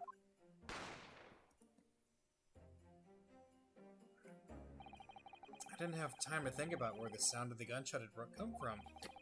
The waiter ran over to me looking as white as a sheet, and he bundled me into some sort of small pantry next to the kitchen. Fast thinking by the detective, he apprehended his suspect without a moment's delay. Yes, and because I was shut in the pantry, I have no idea what happened outside in the dining area. Ah, there you are. Well done, both of you. Professor Mikotoba. Well, it seems I was right. The pair of you make an outstanding team. You've exceeded my expectations, I have to say. Yes, it seems you planned this from the start. You arranged things so that I wouldn't be able to act as a lawyer in this trial. Our modern country is still in its infancy, our justice system even more so. Which is why I firmly believe that we need to send our brightest young stars overseas to learn all they can. I wanted to avoid a situation that may have resulted in your study tour to Great Britain being cancelled. Well, it makes no difference, lawyer or otherwise, if I'm the kind of man who can't help his best friend avert the worst crisis of his life. I shouldn't waste everyone's time by going to study overseas anyway. What? What are you saying, Kazuma? So that's your stance. I was afraid you'd feel that way. Kazuma? Well then, it looks like it all comes down to you, young man. To me? Yes, you need to prove your innocence, and uncover what really took place in that restaurant. I must say, I very much want to know the truth. After all, I have a personal connection to this case. Come to think of it, he said the same thing earlier this morning, didn't he? If you don't mind me asking, Professor, did you know the victim? Yes, I did. As you're probably aware, Dr. John Ace Wilson was a visiting professor at Yume, and it was I who invited him. Oh! I see. I didn't know that before. Anyway, you're about to go into battle. The victim was a university professor from Great Britain, and a well-known one at that. Naturally, our government is looking to identify and punish the culprit as quickly as possible. But let's not forget who we're going up against. A gentlewoman whose involvement our police bureau went to extraordinary lengths to hide. Yes, and I'm sure the prosecution will be using every tool at their disposal to quash your case. But I've no doubt that you pair will put up a good fight right to the last. Best of luck. Thank you. Now then. I need you to run an errand at the university at once. There's something I think we may need. Of course. Good luck, Kazuma-sama. Who is that lady? Defendant Naruhodo! Court recess is over. Please make your way back inside the courtroom at once. It's time. Let's get back to it, partner. Let's go in there and deal a decisive blow. Before these old fossils know what's hit them. Kazuma? What? Thank you. Really. What for? Well, if you hadn't said you believed me, then I'm fairly sure I'd already have been found guilty by now. Look, I have faith in you. As a lawyer, and as a friend. Coming from you, that means a lot.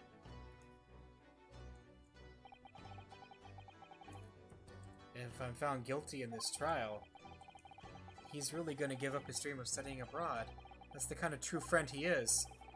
So this just isn't my battle anymore. Whoever we're up against, we absolutely cannot afford to lose. Alright then, I'll save the thank yous for after the trial. You can treat me to one of those sukiyaki meals I like from Yume Cafeteria on University Street. With an extra large portion, of course.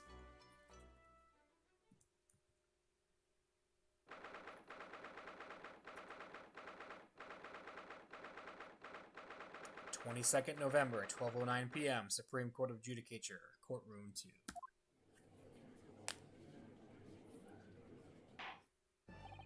The court hereby resumes the trial of Ryunosuke Naruhodo. Prosecutor Ayuchi, have you managed to subpoena the witness? Yes, Your Excellency, against all odds. And thanks to a certain young stripling, the prosecution is now under rather painful scrutiny from the government. Sorry. Let the government scrutinize. That's their job. It's nothing to worry about. It's highly unlikely that the good relations we forged with Great Britain will emerge from this trial unscathed. Will you still think it's nothing to worry about when the new treaty breaks down and our nation flounders? Again, terribly sorry. If the friendship between our nations is really so fragile, then the treaty isn't worth the paper it's written on. You really have nothing to worry about, Ryunosuke. What do you mean? A secret trial, anxiety over some foreign government's opinions, a bungled investigation, missing witnesses. Is this what our nation's justice system is? Is this the Supreme Court of Japan or of England? Shut up. Shut up, you jumped-up rookie boy. You and your friend know nothing. Nothing of the situation our nation finds itself in. By aligning ourselves with this great world power, we'll become strong. Diplomacy has never been more critical. Steady political maneuvering is what will secure our futures. I won't deny that I'm no expert. I'm just a student, and one who could arguably study harder too. But standing here now in our Supreme Court, there's one thing that I feel very strongly. A country that fails to uphold the truth in its justice system is a country with no future at all.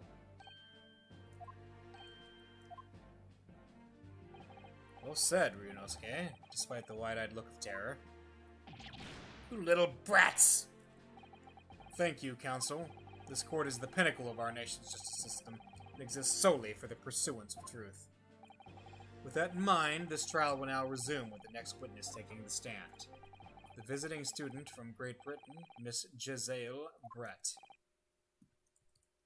Yes. Your Excellency.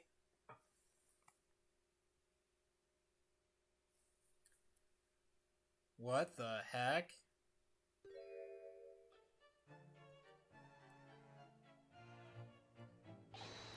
Well, what a delight it is to welcome such a fine gentlewoman to Japan, and from such a distant land. Tea. Someone bring English tea in England. No discussions take place without tea. Is that true? No idea. So, could we possibly trouble you to state your name and occupation for the court? Of course. My name is Satoru Hosanaga. I have been working undercover as the head waiter at the Carnival. Yes, we know all about you already. Inspector Hosanaga, where are your manners? In England, it's always ladies first. Is that true? No idea. More importantly, a little earlier today, you said something to me. You said your powers of observation are the one thing you're sure of. Oh yes, I think I did, didn't I? Yet your description for this amazing sight was simply a woman. Sorry, Ryunosuke, but powers of observation aside, your powers of description are sorely lacking. Guilty. So, dear lady, once again, if we may trouble you for your name and occupation, please.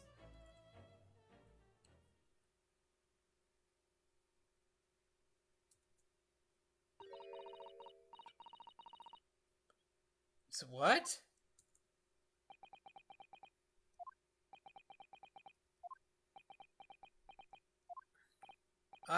I'm terribly sorry, dear lady, but... What? Oh no, does she not speak English? Or speak Japanese?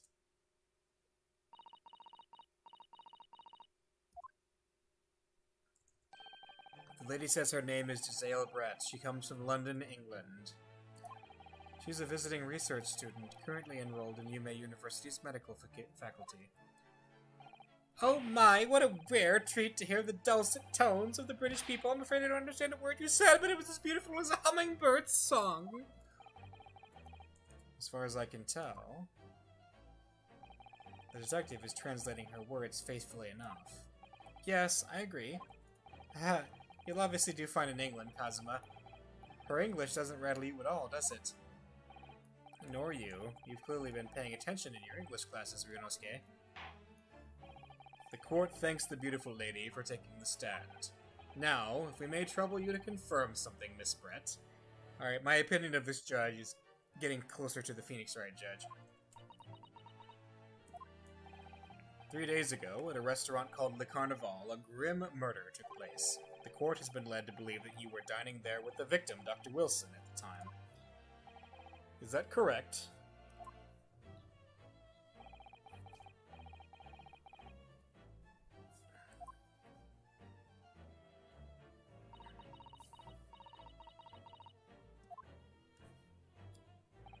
She says, yes. This could take some time. So even though she's studying here in Japan, she can't speak any Japanese.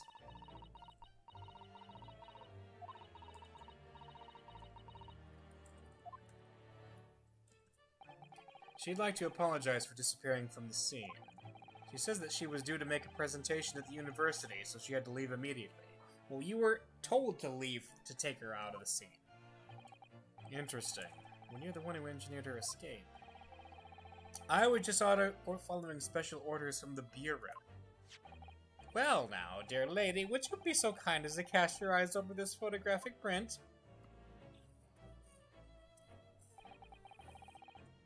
Seeing as you were so unfortunately present at the scene of the crime, Could it be the heir with splendid eyes caught sight of the wicked perpetrator, perhaps?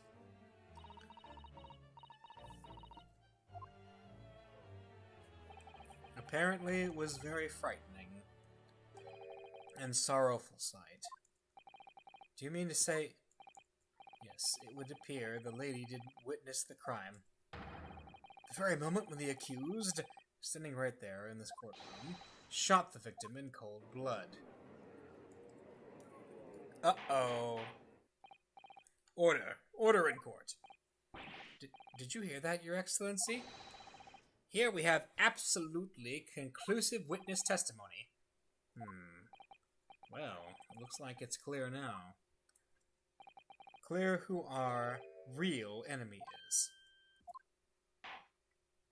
Unfortunately, we will have to ask you to formally testify, if you please. Kindly tell the court the exact nature of this frightening and sorrowful sight you described.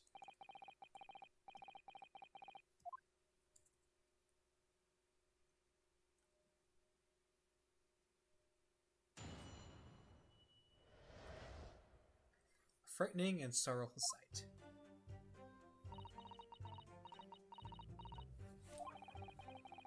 I had arranged to meet for a slightly late luncheon with Dr. Wilson that day.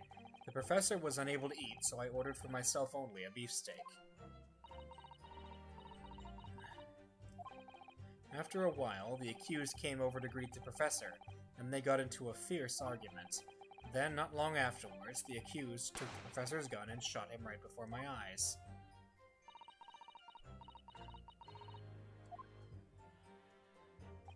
I don't carry a gun myself, so obviously I couldn't have been the culprit.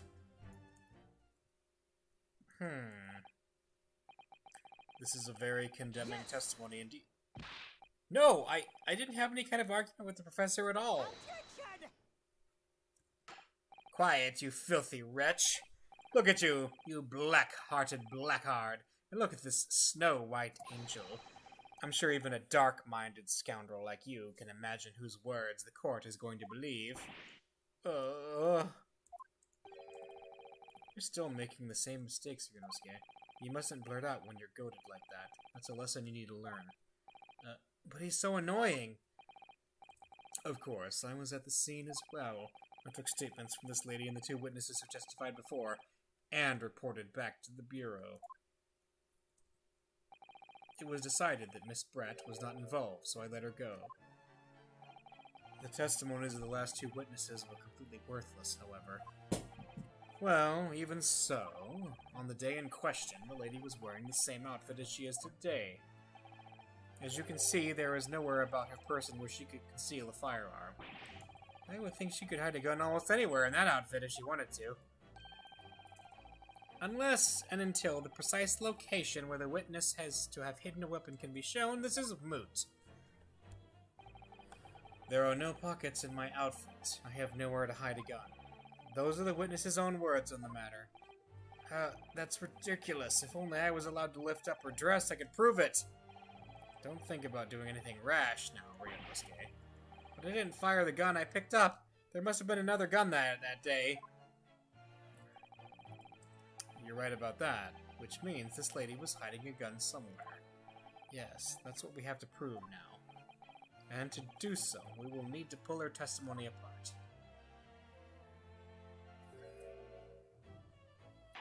Uh-oh. The defense may now cross-examine the witness. Oh, yes, Your Excellency. A frightening and sorrowful sight.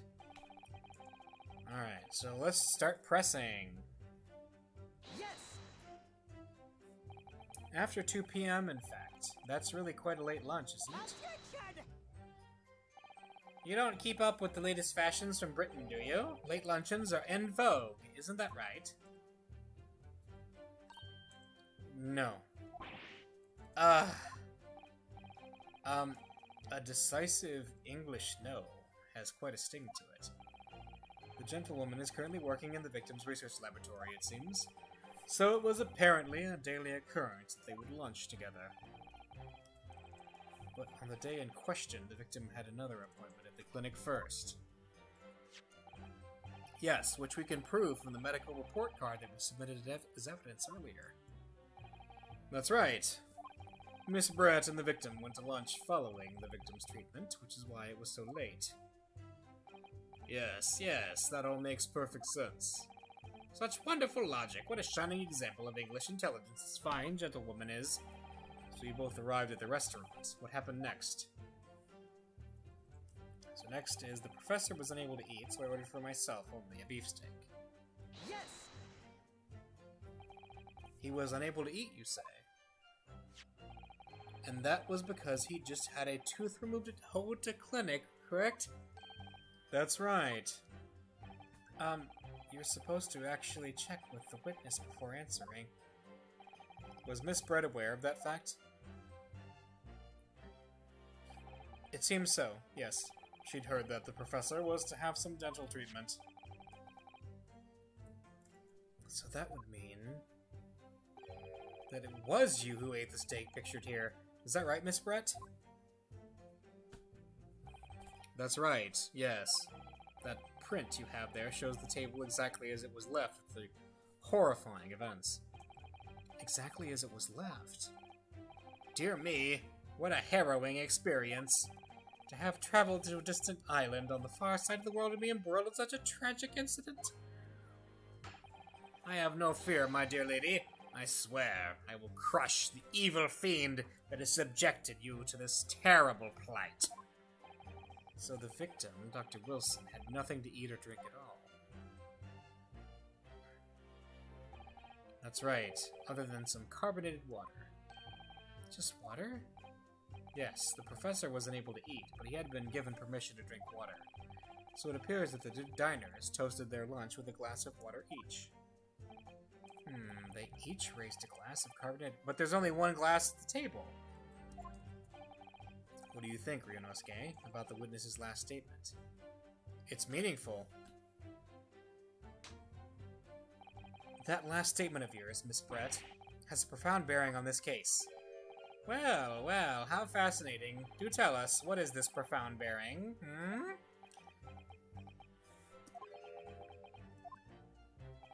The significance of the statement will become apparent when the time is right.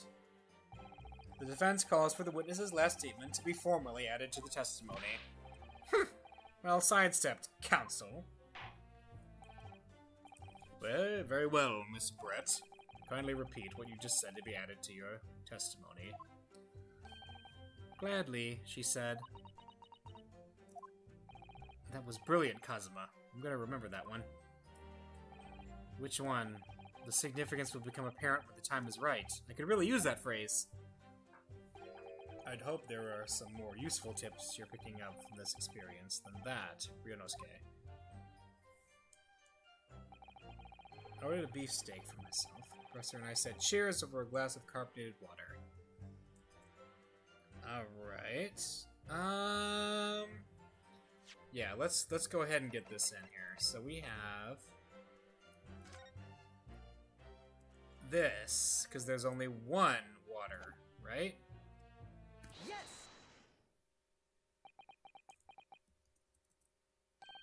That's it! Let me just confirm something, please. It's to do with this photographic print. Just a short while ago, you spoke of this print showing the victim's table at the crime scene. That it was exactly as it was left. That is correct, the lady says. Well, that is... It's odd. Very odd. Dear me, what's odd is the defense's inability to express itself. Ryunosuke, what is it about the print that looks odd to you? Well, obviously, it's the cheers. The cheers? Miss Brett just told us that she and the professor said cheers over a glass of water. But if that's true, there should be 2 glasses on the table, not one. Ah. You're quite right, Counsel. There's only 1 glass pictured here. Objection! Are we supposed to be impressed by this nitpicking over minutia? What possible difference does the presence or absence of a glass make on the case? Minutia, you say? Could it be that the detective here removed a glass from the table to conceal the lady's presence? Of course not. I would never do something so reckless. But there should have been 2 glasses on the table. Or are you going to try to tell me you can clink with only 1? You're quite right. I certainly took 2 glasses to the table.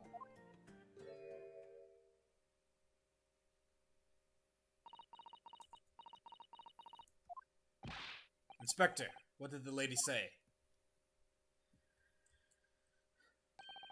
It would seem that it was Miss Brett who took the glass from the table. What? It was all so terrifying, everything that happened. I panicked and thought I should try to hide the fact that I'd been there at all, she's saying. Good gracious.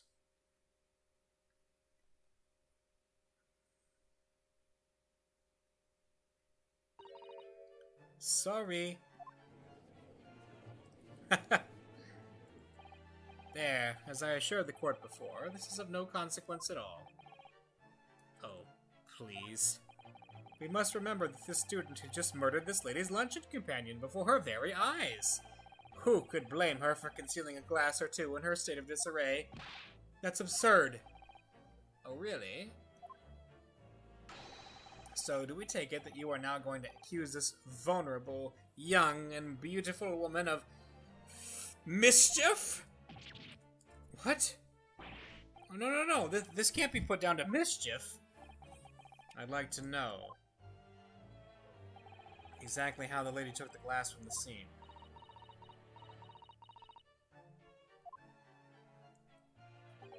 It would seem that she slipped it into a small handbag she was carrying. What? This just blows everything open. A handbag, you say? Yes, Your Excellency, a small handheld pouch commonly carried by well-to-do women in England. So, the beautiful young lady has very graciously explained how and why she removed the glass from the scene now. However, the fact remains that this glass has absolutely no bearing on the case. The handbag does. Hello? This student has been trying to confuse the court with logical reasoning, but in the end it comes to nothing. How dare you use logical reasoning, you scallywag? No more pretentious accusations. You have wasted enough time already. Indeed, the lady has offered a satisfactory explanation as to why she removed the glass. I think henceforth we can consider the matter to have no bearing on the case. Counsel for the defense, are you in agreement? Well, I don't know, really. I do! If you want to pursue this matter further, you're going to need to show that it has some deeper significance. Yes, you're right. So she took the glass away in her handbag. If there's a deeper significance there, it's the handbag. Wait! The lady put the glass in her handbag, you say? Yes, do try to keep up. It's already been explained to the court that all English gentlewomen carry handbags for small items. Let me see. A little while ago, Miss Brett stated the following. There are no pockets in my outfit. I have nowhere to hide a gun. But what she forgot to mention was her handbag, in which it would be perfectly possible to conceal a gun. You're right. Well done, partner. I had a feeling you'd pick up on that, too. What are you insinuating, you vile blackguard? It's really very simple. The gunshot was heard when the defendant picked up the gun from the restaurant floor. As he didn't fire that gun, we can deduce there must have been another firearm at the scene. The true murder weapon, if you will. You can't seriously be suggesting... Inspector Hosonaga? Yes? Did you or did you not search Miss Giselle Brett's handbag on the day of the murder? No, sir, I did not. As I thought. In other words, another gun, the one that was actually used to kill the professor, could have been hidden in Miss Brett's handbag. No!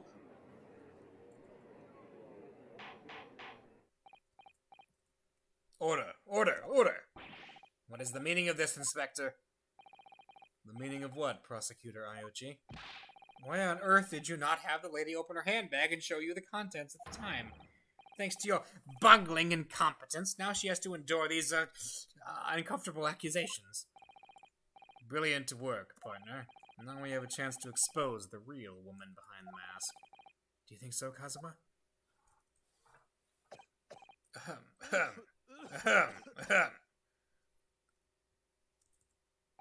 Well, what a sorry situation.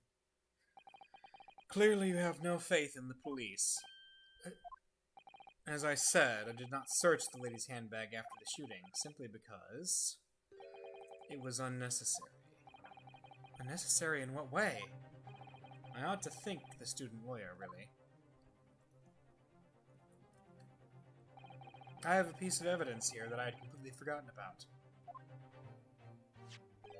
This photographic print.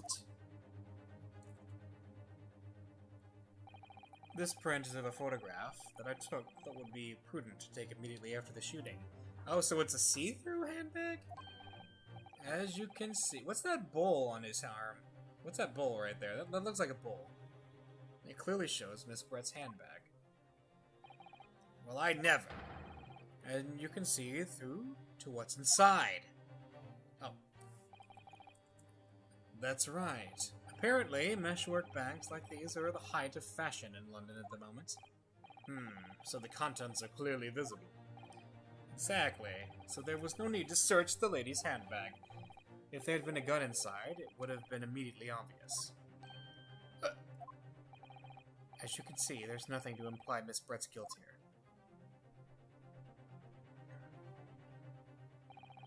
Thank you for helping to prove that, Naruhodo-san.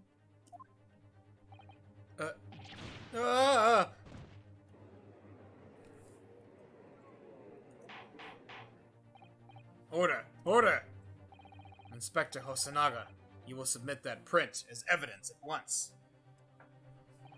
Certainly, Your Excellency. A photograph of the handbag has been entered into the court record. A photograph taken by Hosonaga-san after the incident occurred shows Miss Brett's handbag on a chair by the victim's table. I think you've had long enough to cross-examine the witness, counsel. The court has now been shown considerable evidence. As the photographic print just submitted into the court record appears to have no further significance, I am satisfied that there is no longer any room for doubt in this matter, and I must make my ruling. Indeed, and there is only one logical conclusion, that the pathetic rookie slumped before the bench before us is the only possible perpetrator of this crime. No, just when I thought I was beginning to turn things around, I'm in a worse situation than when I was in the start. Kazuma? I'm sorry, Ryunosuke. Now that the cross-examination of the witness is over, there's no way to force the trial to continue. What? You mean this is it? I must say, you put up quite a fight. For a rookie student, but the weak are meat, while the strong eat. You were wasting your time. There was no way to defeat true justice.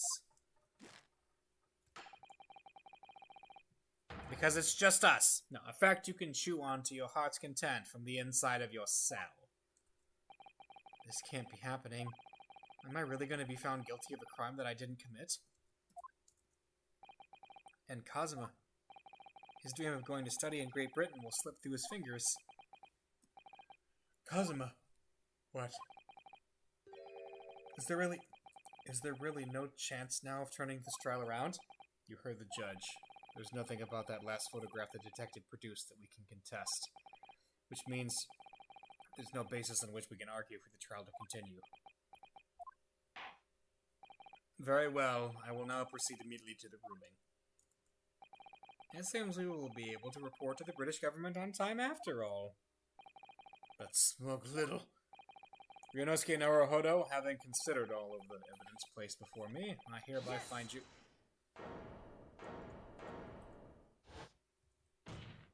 Yes, he wants some of that steak.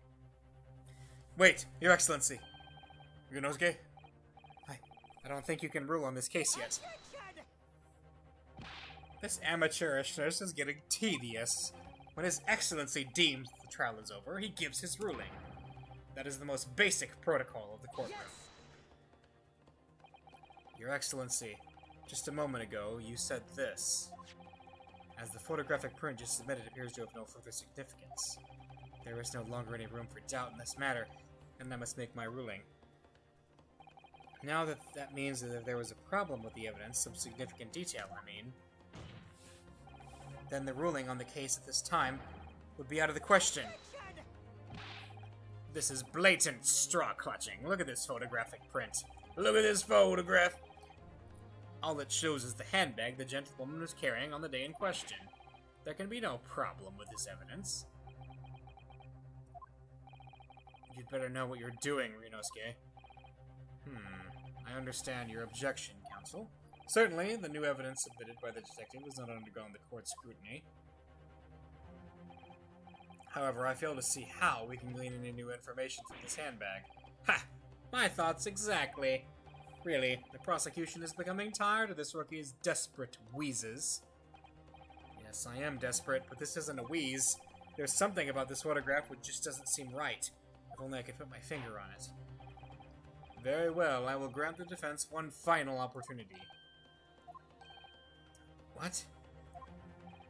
But be warned, if I am unsatisfied by your response here, the trial will be over with immediate effect. Do I make myself clear? Yes, Your Excellency. So, take another look at this photographic print Inspector Hosonaga submitted before. You will identify for the court where in this print we see the significant detail to which you alluded. Is it the bull? Let's see. Yes! Look at this, here. There's a very unusual mark on the victim's wrist. That is true. It looks almost like a burn of some description. Attention! Dear me, I was pondering what new piffle you would come out with. A burn, you say, on the victim's wrist. Clearly, that has nothing to do whatsoever with the magnificent lady's handbag. Yes, that is a burn mark. You're right. Go on, Inspector. The police coroner also noticed it when he was performing the post-mortem examination. It was deemed unrelated to the cause of death, so he didn't note it in his report. What did I tell you? In any case, we have no idea when the victim suffered this burn, do we? And no possible way of knowing either. The more I look at it, the more I find myself intrigued by the curious shape of this mark. However, as Prosecutor Iuchi points out, unless a firm connection to this case can be shown, I cannot allow any further time to be spent on the precise details of this burn.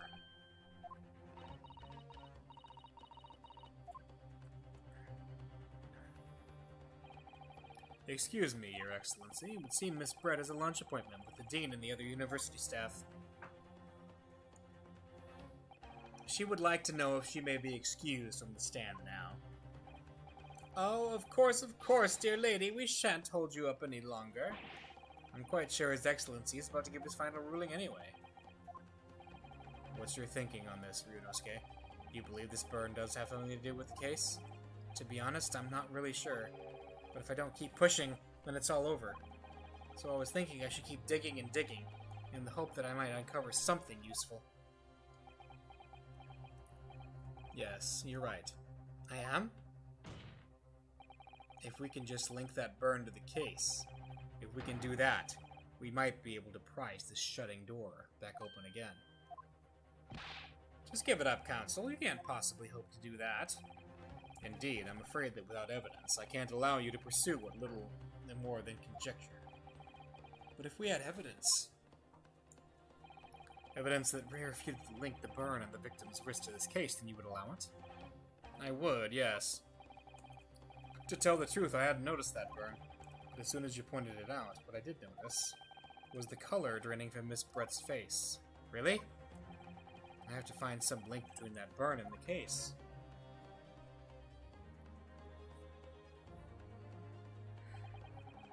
This is the moment of truth. It's time to find some evidence that proves what that burn really means.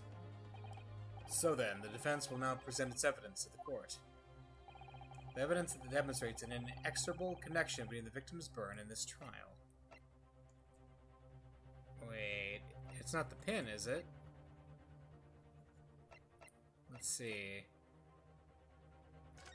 Well, let's look. So we have that, right?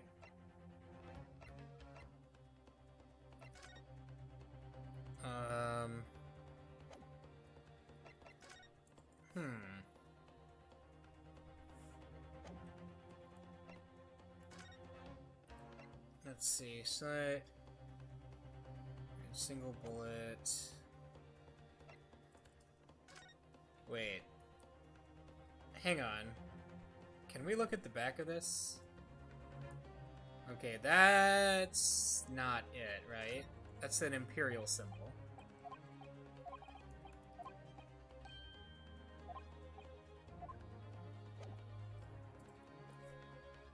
I'm trying to think what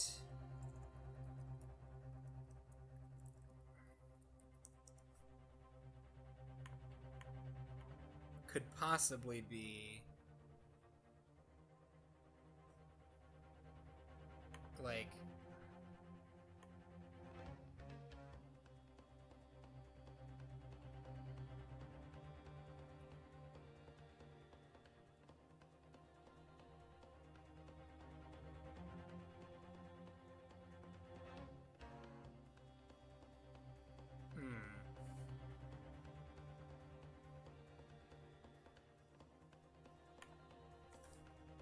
let's see.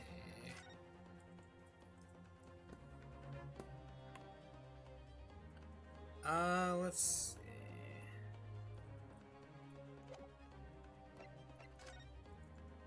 Oh! There.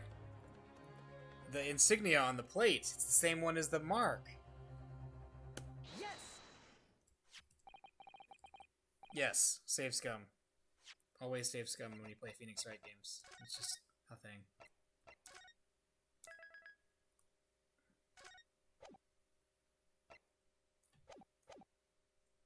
What's this, Council? Yet another print? Yes, Your Excellency. I believe photographic prints are an amazing invention. When we humans look at a scene, we miss things. But in a photograph, things we may have overlooked at the time are recorded forevermore. Do hurry up, rookie. What are you trying to say? To inconvenience this poor lady any further really would be quite inexcusable. Actually, we may need you to stay with us a little longer if you don't mind, Miss Brett.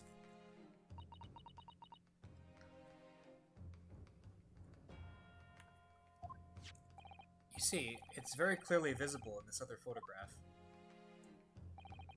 How did the victim come to have that unusually shaped burn on his wrist? The reason is recorded here forevermore. What? How? Objection! You can't fool me with your little bluffs, boy. If that's your game, then let's see how it plays out. Show the court exactly what you mean. What is this? What in this photograph? It explains the reason for the victim's burn. Boom. Wait. Go back. There. Yes. The beefsteak? Actually, the point is the metal plate the steak was served on. The plate? Your Excellency, are you alright? As you can see, there's an emblem on the plate. I would guess it's some sort of trademark of Le Carnival. The emblem on this plate. And the victim's burn are exactly the same shape. Ryonosuke, you genius. You're spot on. Which means the victim must have suffered this burn while he was present at the restaurant. Objection! But even if that's the case, we can't know if that happened on the day in question or not. It could have been the day before, or the day before that. It most likely happened at some other unrelated time. Well, Objection! Sadly, Prosecutor Ayuchi, the chances of that are extremely slim. Thanks. Why? The outline of the burn is clearly discernible. Such a serious injury would have caused quite a commotion in the restaurant. Wouldn't you agree, Inspector Hosonaga? I can't imagine having missed such a terrible disaster, certainly. But... I would say, looking at the picture of the wound, that it wasn't suffered very long ago. And although it's not a particularly large burn, it's extremely well defined, as the defense just pointed out. That was no mild burn, that's for sure. Can you be more specific, Inspector? Well, let's see. If the plate was at around 90 degrees centigrade, a burn like that would have taken around 3 seconds. It's inconceivable that the victim would have let a scream out of pain then. I've been investigating at the restaurant for several weeks already, but I've not heard anyone scream at all. As the head waiter of the Carnival, I can testify to that without hesitation. But you're a detective, not a waiter! Yes! There you have it. Something isn't right here. As the detective said, anyone who burnt themselves on a piping hot plate for 3 whole seconds would scream in pain. There's no question of that. And yet Inspector Hosonaga never heard the professor scream. Not on that day, or any before it. That's right, and the strange thing is, on the day he was shot, I didn't hear him cry out either. What are you suggesting? Well, if the professor had carelessly laid his wrist on the plate for anything like 3 seconds that day, that would be beyond careless, I think, Counsel.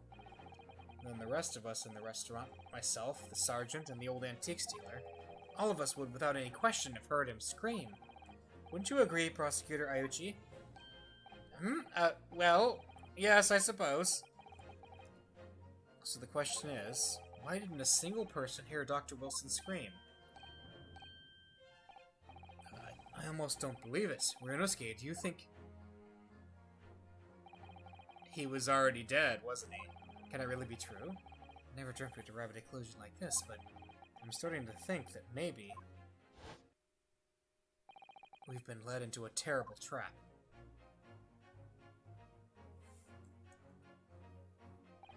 There's only one explanation I can think of to make sense of this imperative possibility. On the day in question, when he suffered the burn to his wrist, Dr. Wilson...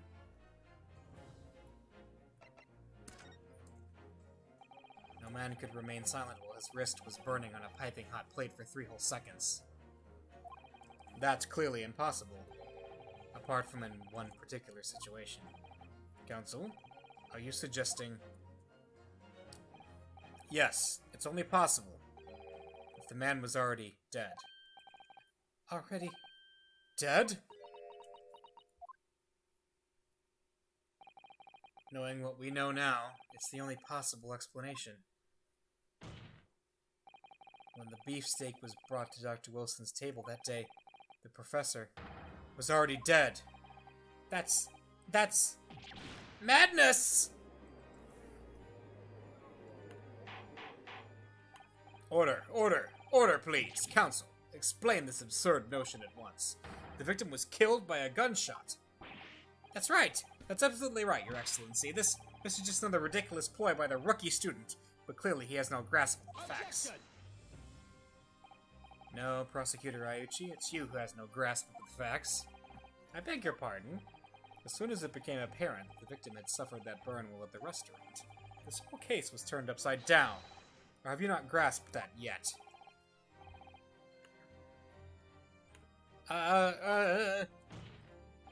Your Excellency, the court must hear from this witness again. If it's true, as we now believe, that the victim was already dead before the gunshot was heard, it's highly likely that Miss Brett knows something about it. Incredible. I certainly didn't anticipate this twist of events. I'm sorry to say, Miss Brett, that you will have to forget your luncheon engagement. But Your Excellency... The justice system in our country may be in its infancy, but rest assured, all reasonable doubt must be dispelled before I'm prepared to pass judgment. Thank you, Your Excellency.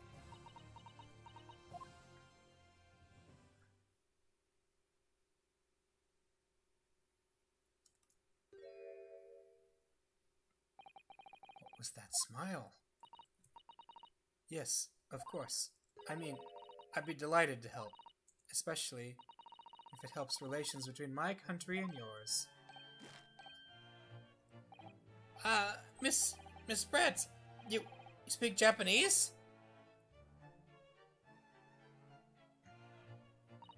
Well, of course I do. I am studying in your country, after all. But then, why have you been speaking through an interpreter until now? My mother tongue, the Queen's English, is the most refined and elegant language in the world.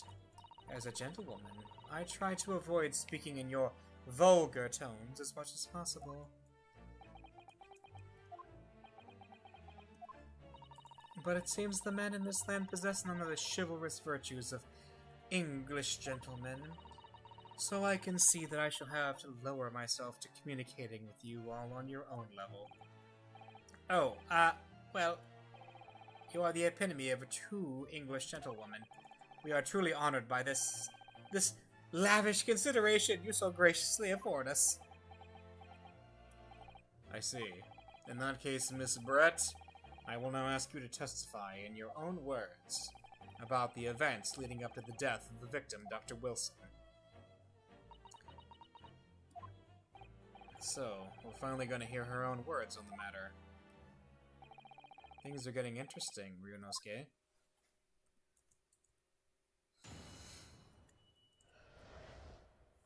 The victim's death.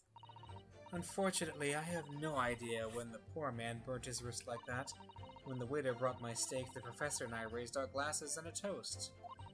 As far as I've heard, the post-mortem report showed no other possible cause of death besides the gunshot.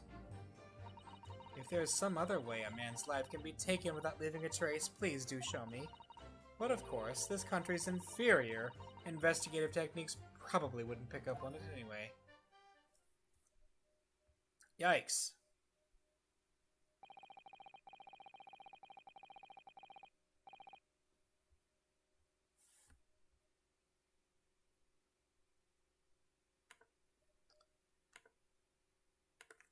The most captivating and beautiful testimony will go down in the Supreme Court's history. Thank you. Easy does it. I hope that this is the last time I will have to sully my lips with the coarse tones of your unbecoming tongue. Oh, forgive me. I do hope I haven't insulted anyone. Oh, no, not at all. This is a delight merely to hear you speak, dear lady. And it seems very clear from your testimony that this boorish talk of the victim's burn is utterly irrelevant. I will be speaking to your country's Minister of Justice about what has happened here today. The Minister of Justice? May that irritating little bully of a student be given the harshest punishment possible. Amen. Huh? Thanks? Was that a prayer, then? Well, you'll have to forgive the irritation, Miss Brett, and put up with a cross-examination now. I expect you've noticed that this little bully of a student, as you put it, doesn't miss much. I'm sure you don't need to remind you, counsel, that this will be your final cross-examination in this trial. If you fail to demonstrate any problems with this witness's testimony, I will be ruling on the case immediately. Is that clear?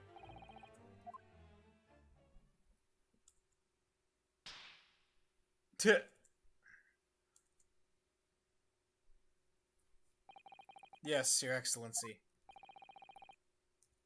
Then you may proceed with the cross-examination.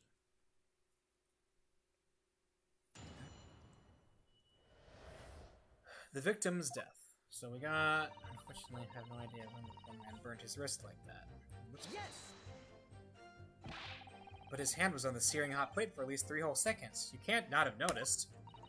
Do you think so? Let me ask you something. Sorry? Ever since I arrived at this courtroom, and even still now, the fly on these unsightly black trousers of yours has been wide open. You can't not have noticed, can you? Huh? What? Ah! Haha, what fun! You hadn't realized. The dear lady is absolutely right. As your friend, you've embarrassed me as well as yourself, Ryunosuke. Why didn't you tell me? Dr. Wilson was a true English gentleman. He chose honorable silence over a vulgar scream. Can your tiny brains imagine such a thing? Oh yes, I think my tiny brain can. Well, I can't. Anyway. By stake, the professor and I raised our glasses in a toast. As you testified before, you were drinking carbonated water, is that right? Dr. Wilson was only permitted to drink water at that time, if you remember. Which explains why he ordered that drink, correct, waiter? Exactly as you say, sir. Although, whether or not the professor actually drank any of the water when he delivered the steak to the table, I'm afraid I don't remember that. Damn you. I have enough English to understand that, at least. For the benefit of others in the court, it means, bless you. I think it means the exact opposite. Anyway.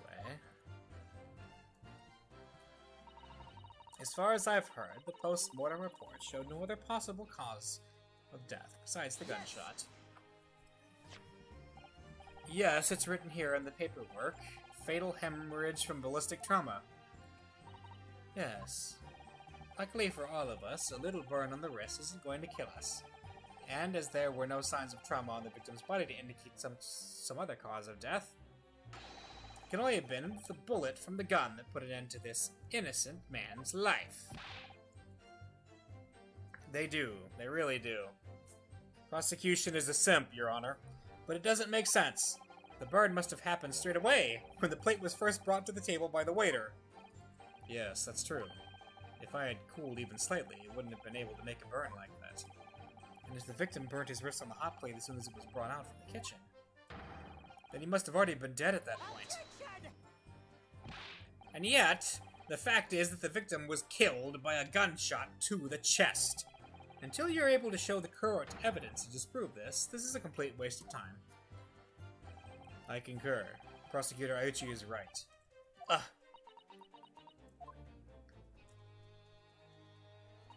If there's some other way a man's life can be taken without leaving a trace, please do show me.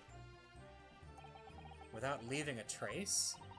If someone is shot, or strangled, or stabbed, or thrown from a height, however a person's life is taken, there are always telltale traces on the body. Quite right, dear lady. And as our police force has thoroughly examined the body of the deceased, there can be no doubt. Isn't that right, Inspector Hosonaga? As I've said, I always aim for a flawless investigation. There would be physical traces with all those causes of death, that's true. But maybe there's some other way of killing someone that doesn't leave a mark. If, heaven forbid, you doubt me, young man, you're going to have to tell everyone how exactly you think the professor did lose his life. Otherwise, I'm afraid your argument falls rather flat, doesn't it? Oh no, perish the thought! Calling such a sweet young lady's innocence into question. On my honor, I, Takatsuchi Aiuchi, will cut down any who dare cast such aspersions. A way of killing someone that leaves no trace. We need some evidence to back us up here. Yes, evidence. But of course, this country's inferior investigative techniques probably couldn't have picked up on it anyway. Yes! Inferior? What do you mean by that? In the lands of the Great British Empire, the police store everything found at a crime scene for later examination. But in this country, you investigate once and that's the end of it. Isn't that so? Quite right. Le Carnival is open for business as usual today, just days after the incident. Exactly. Which means that even if the investigation takes a different direction, vital evidence may be lost. It doesn't even occur to your naive detective to try to preserve the crime scene. I'm trying to be as tactful about this as I can, you understand. Oh, a killer blow. The lady is as formidable as she is beautiful. Amazing. He's actually admitting our police may be flawed. Perhaps Prosecutor Aiuchi is... Oh, I missed that. Prosecutor Aiuchi is finally starting to see sense. Oh, okay. I very much doubt that. Still, there's something about what Miss Brett just said. There was a moment before when something didn't seem quite right.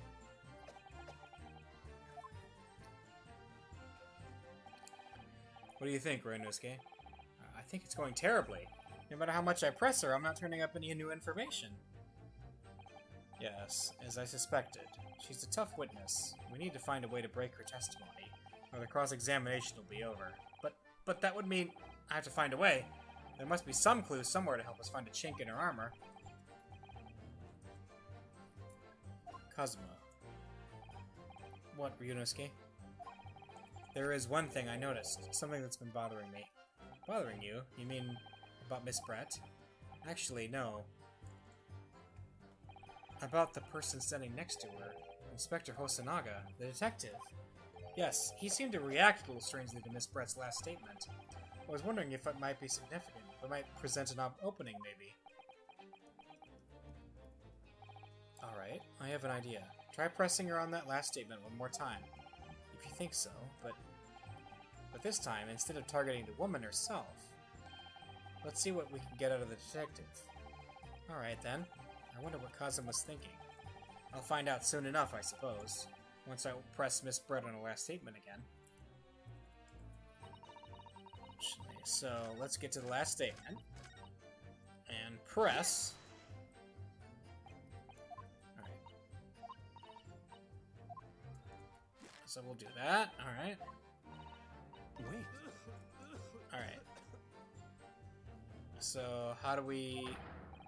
Yes, there it is again. The detective's reaction is just the same as before. Why? Up until now, the detective has been in the stand with Miss Brett as her interpreter. But things are very different now. For this testimony, the detective is just listening to what the English woman has to say. This could be a golden opportunity. What do you mean? When people are actually testifying, they're usually very careful not to let anything slip. However, when they're listening to someone else speak, you'll find they often let their guard down. You're right. Look at him. He's lost in his own thoughts. It's time to pursue the man in his train of thought. Sorry? Pursue? I'll explain how to do it now. Ryunosuke, it's all to do with the witness marker. What marker? At the moment, we're focused on Miss Brett, who's the person actually making the current statement. But by moving the marker left and right with A and D, you can turn your attention to other people in the stand.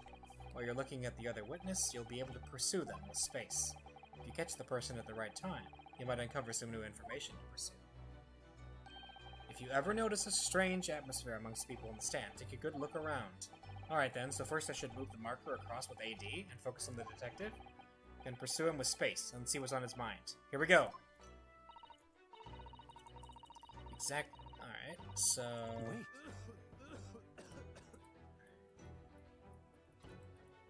Excuse me. Yeah! What's the meaning of this?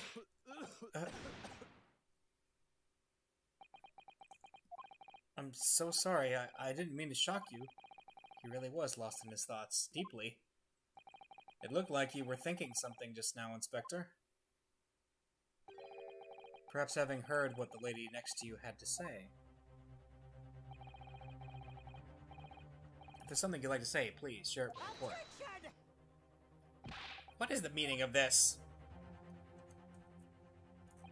It's the delightful Englishwoman who's testifying at the moment. If you can't find fault with her testimony, then the cross-examination should be over immediately. Oh, is that how it works? Absolutely not. The detective is in the stand, which makes him a valid witness. Yes, not to mention the fact that he's intimately involved in the case. Inspector Hosonaga. Yes? Do you have something to add in relation to the statement just made by Miss Brett?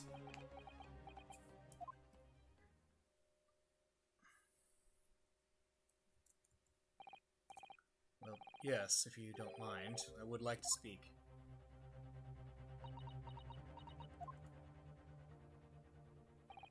The lady is right. Our country's police practices are not as modern as those used in Great Britain. Which is why I, Satoru Hosonaga, always try to make every investigation I'm involved in flawless. What do you really mean by that? I'll tell you what I mean. I won't have evidence lacking on my watch. I'm not afraid to take everything I can from the scene of the crime. It's preserving evidence, you see. I don't care if they call me a crime scene thief. I'm not ashamed of what I've done. Crime scene thief? Well, it looks like the lady's remarks touched a nerve there. Take this, for example. Is that? This is the bottle of carbonated water that I took to the victim's table on the day in question. And yes, it's lost all of its fizz, having been opened 3 days ago now. But it was carbonated water. I don't care what anyone says. Yes, there's some left in the bottle. I can see it. One day our police force will be among the best in the world. This time is coming, I guarantee it. I can't say I condone the witness's actions, but I do understand the sentiment. The court will accept the glass bottle of water as evidence.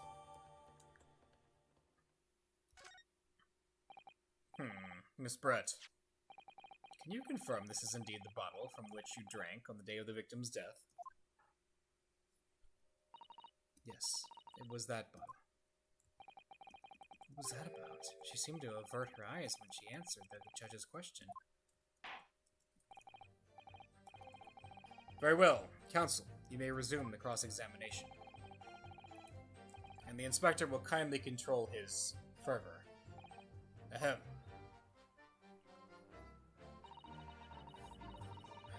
Just rest, so we're gonna add that. As I've heard.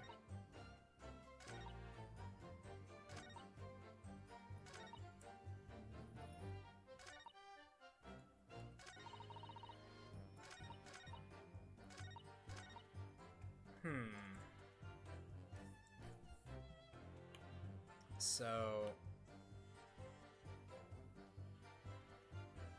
do we present on that?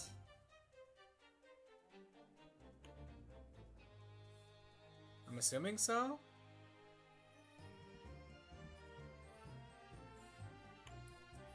Oh, her thing about,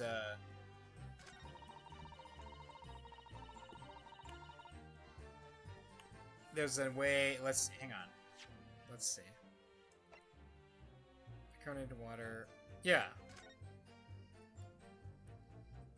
Let's see, is there anything this says of any interest? The label was written in a foreign language that I don't recognize. Do you know what it says, Kazuma? I think it's French. This must be very expensive water. Yes, but what does it say? That's what I was asking. Then go to France and ask. You could just say that you don't know.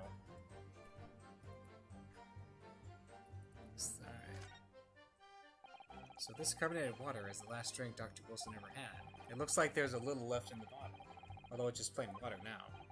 You know, I've been sweating so much, I'm absolutely parched. I'll just have a sip of this to keep me going. No, Ryunosuke, you can't do that. For one thing, that's evidence. You can't go drinking evidence. Oh, no, you're right.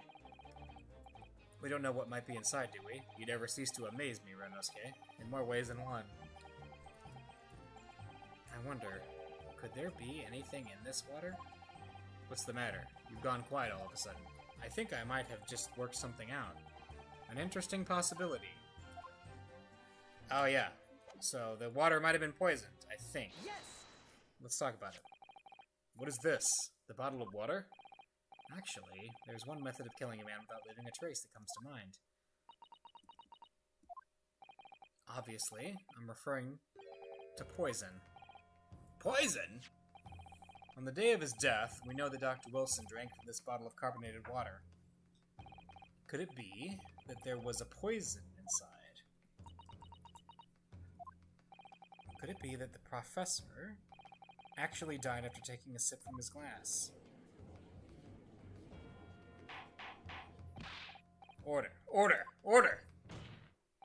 And on that day, who was sitting at the same table as the professor and able to slip the poison into his drink? There's only one person who could possibly have done it. Giselle Brett. It was you. Objection! This is outrageous. This is just such a thing without a scrap of evidence. You little rookie imbecile. Have you even considered the delicate situation our country finds itself in now? Have you forgotten that we have only just signed an accord of friendship with the British Empire? Have you even the vaguest inkling that your rash accusations could jeopardize the entire treaty? Objection! This is not a political arena. This is a trial to determine one individual's guilt with respect to one's crime. The fact that this woman is British makes no difference. We are here to determine the truth. Ahem, if I may, I will silence you forever for this disgraceful attack on the... It is you who should be silent. Of course. Dear lady, where did that come from? She just snapped. I'm afraid I may have spoken unfairly before. I offer my most humble apologies. I'm sorry, my lady. To what are you referring? I describe your police force as inferior, but no matter how inferior they may be. You still investigated this particular point thoroughly, I believe.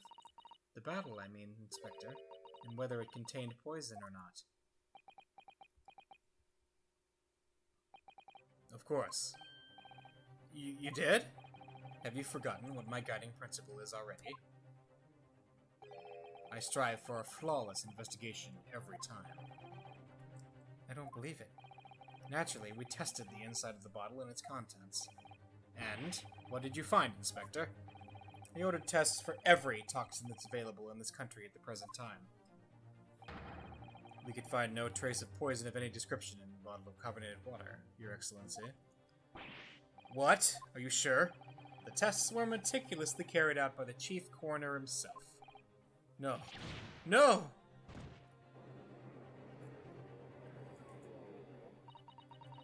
I'm very grateful to all you Japanese.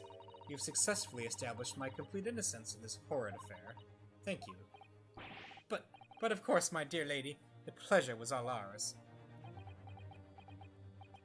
I was so sure. This can't be right. Everything falls into place if he was poisoned. Thank you, counsel. I think that cross-examination has clarified everything. As the prosecution has asserted, a shot to the chest from this gun is the only conceivable cause of death. Furthermore, the accused, who by his own admission was holding this weapon, is the only possible culprit. I'm done for. The court wishes to apologize for the great inconvenience this has caused you, Miss Brett. Oh no, I'm just glad the matter is resolved. Before proceeding, I must ask the counsel for the defense. Do you have any further new evidence to present the court at this point?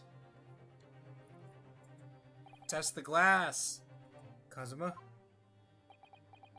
The glass she took. Maybe the glass was poisoned. I'm sorry, Ryunosuke. I have nothing more. Well, if you'll excuse me now, I really must be leaving.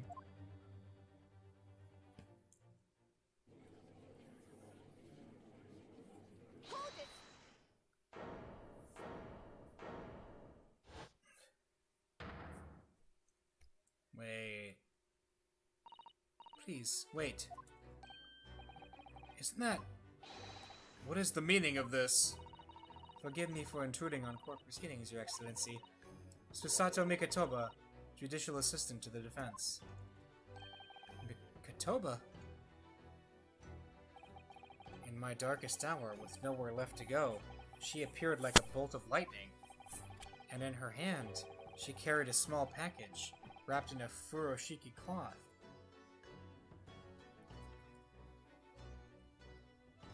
To be continued. Oh, man. That's a good ending point for tonight, but this game is great so far. This is worthy of all the previous Phoenix Wright games. This is great.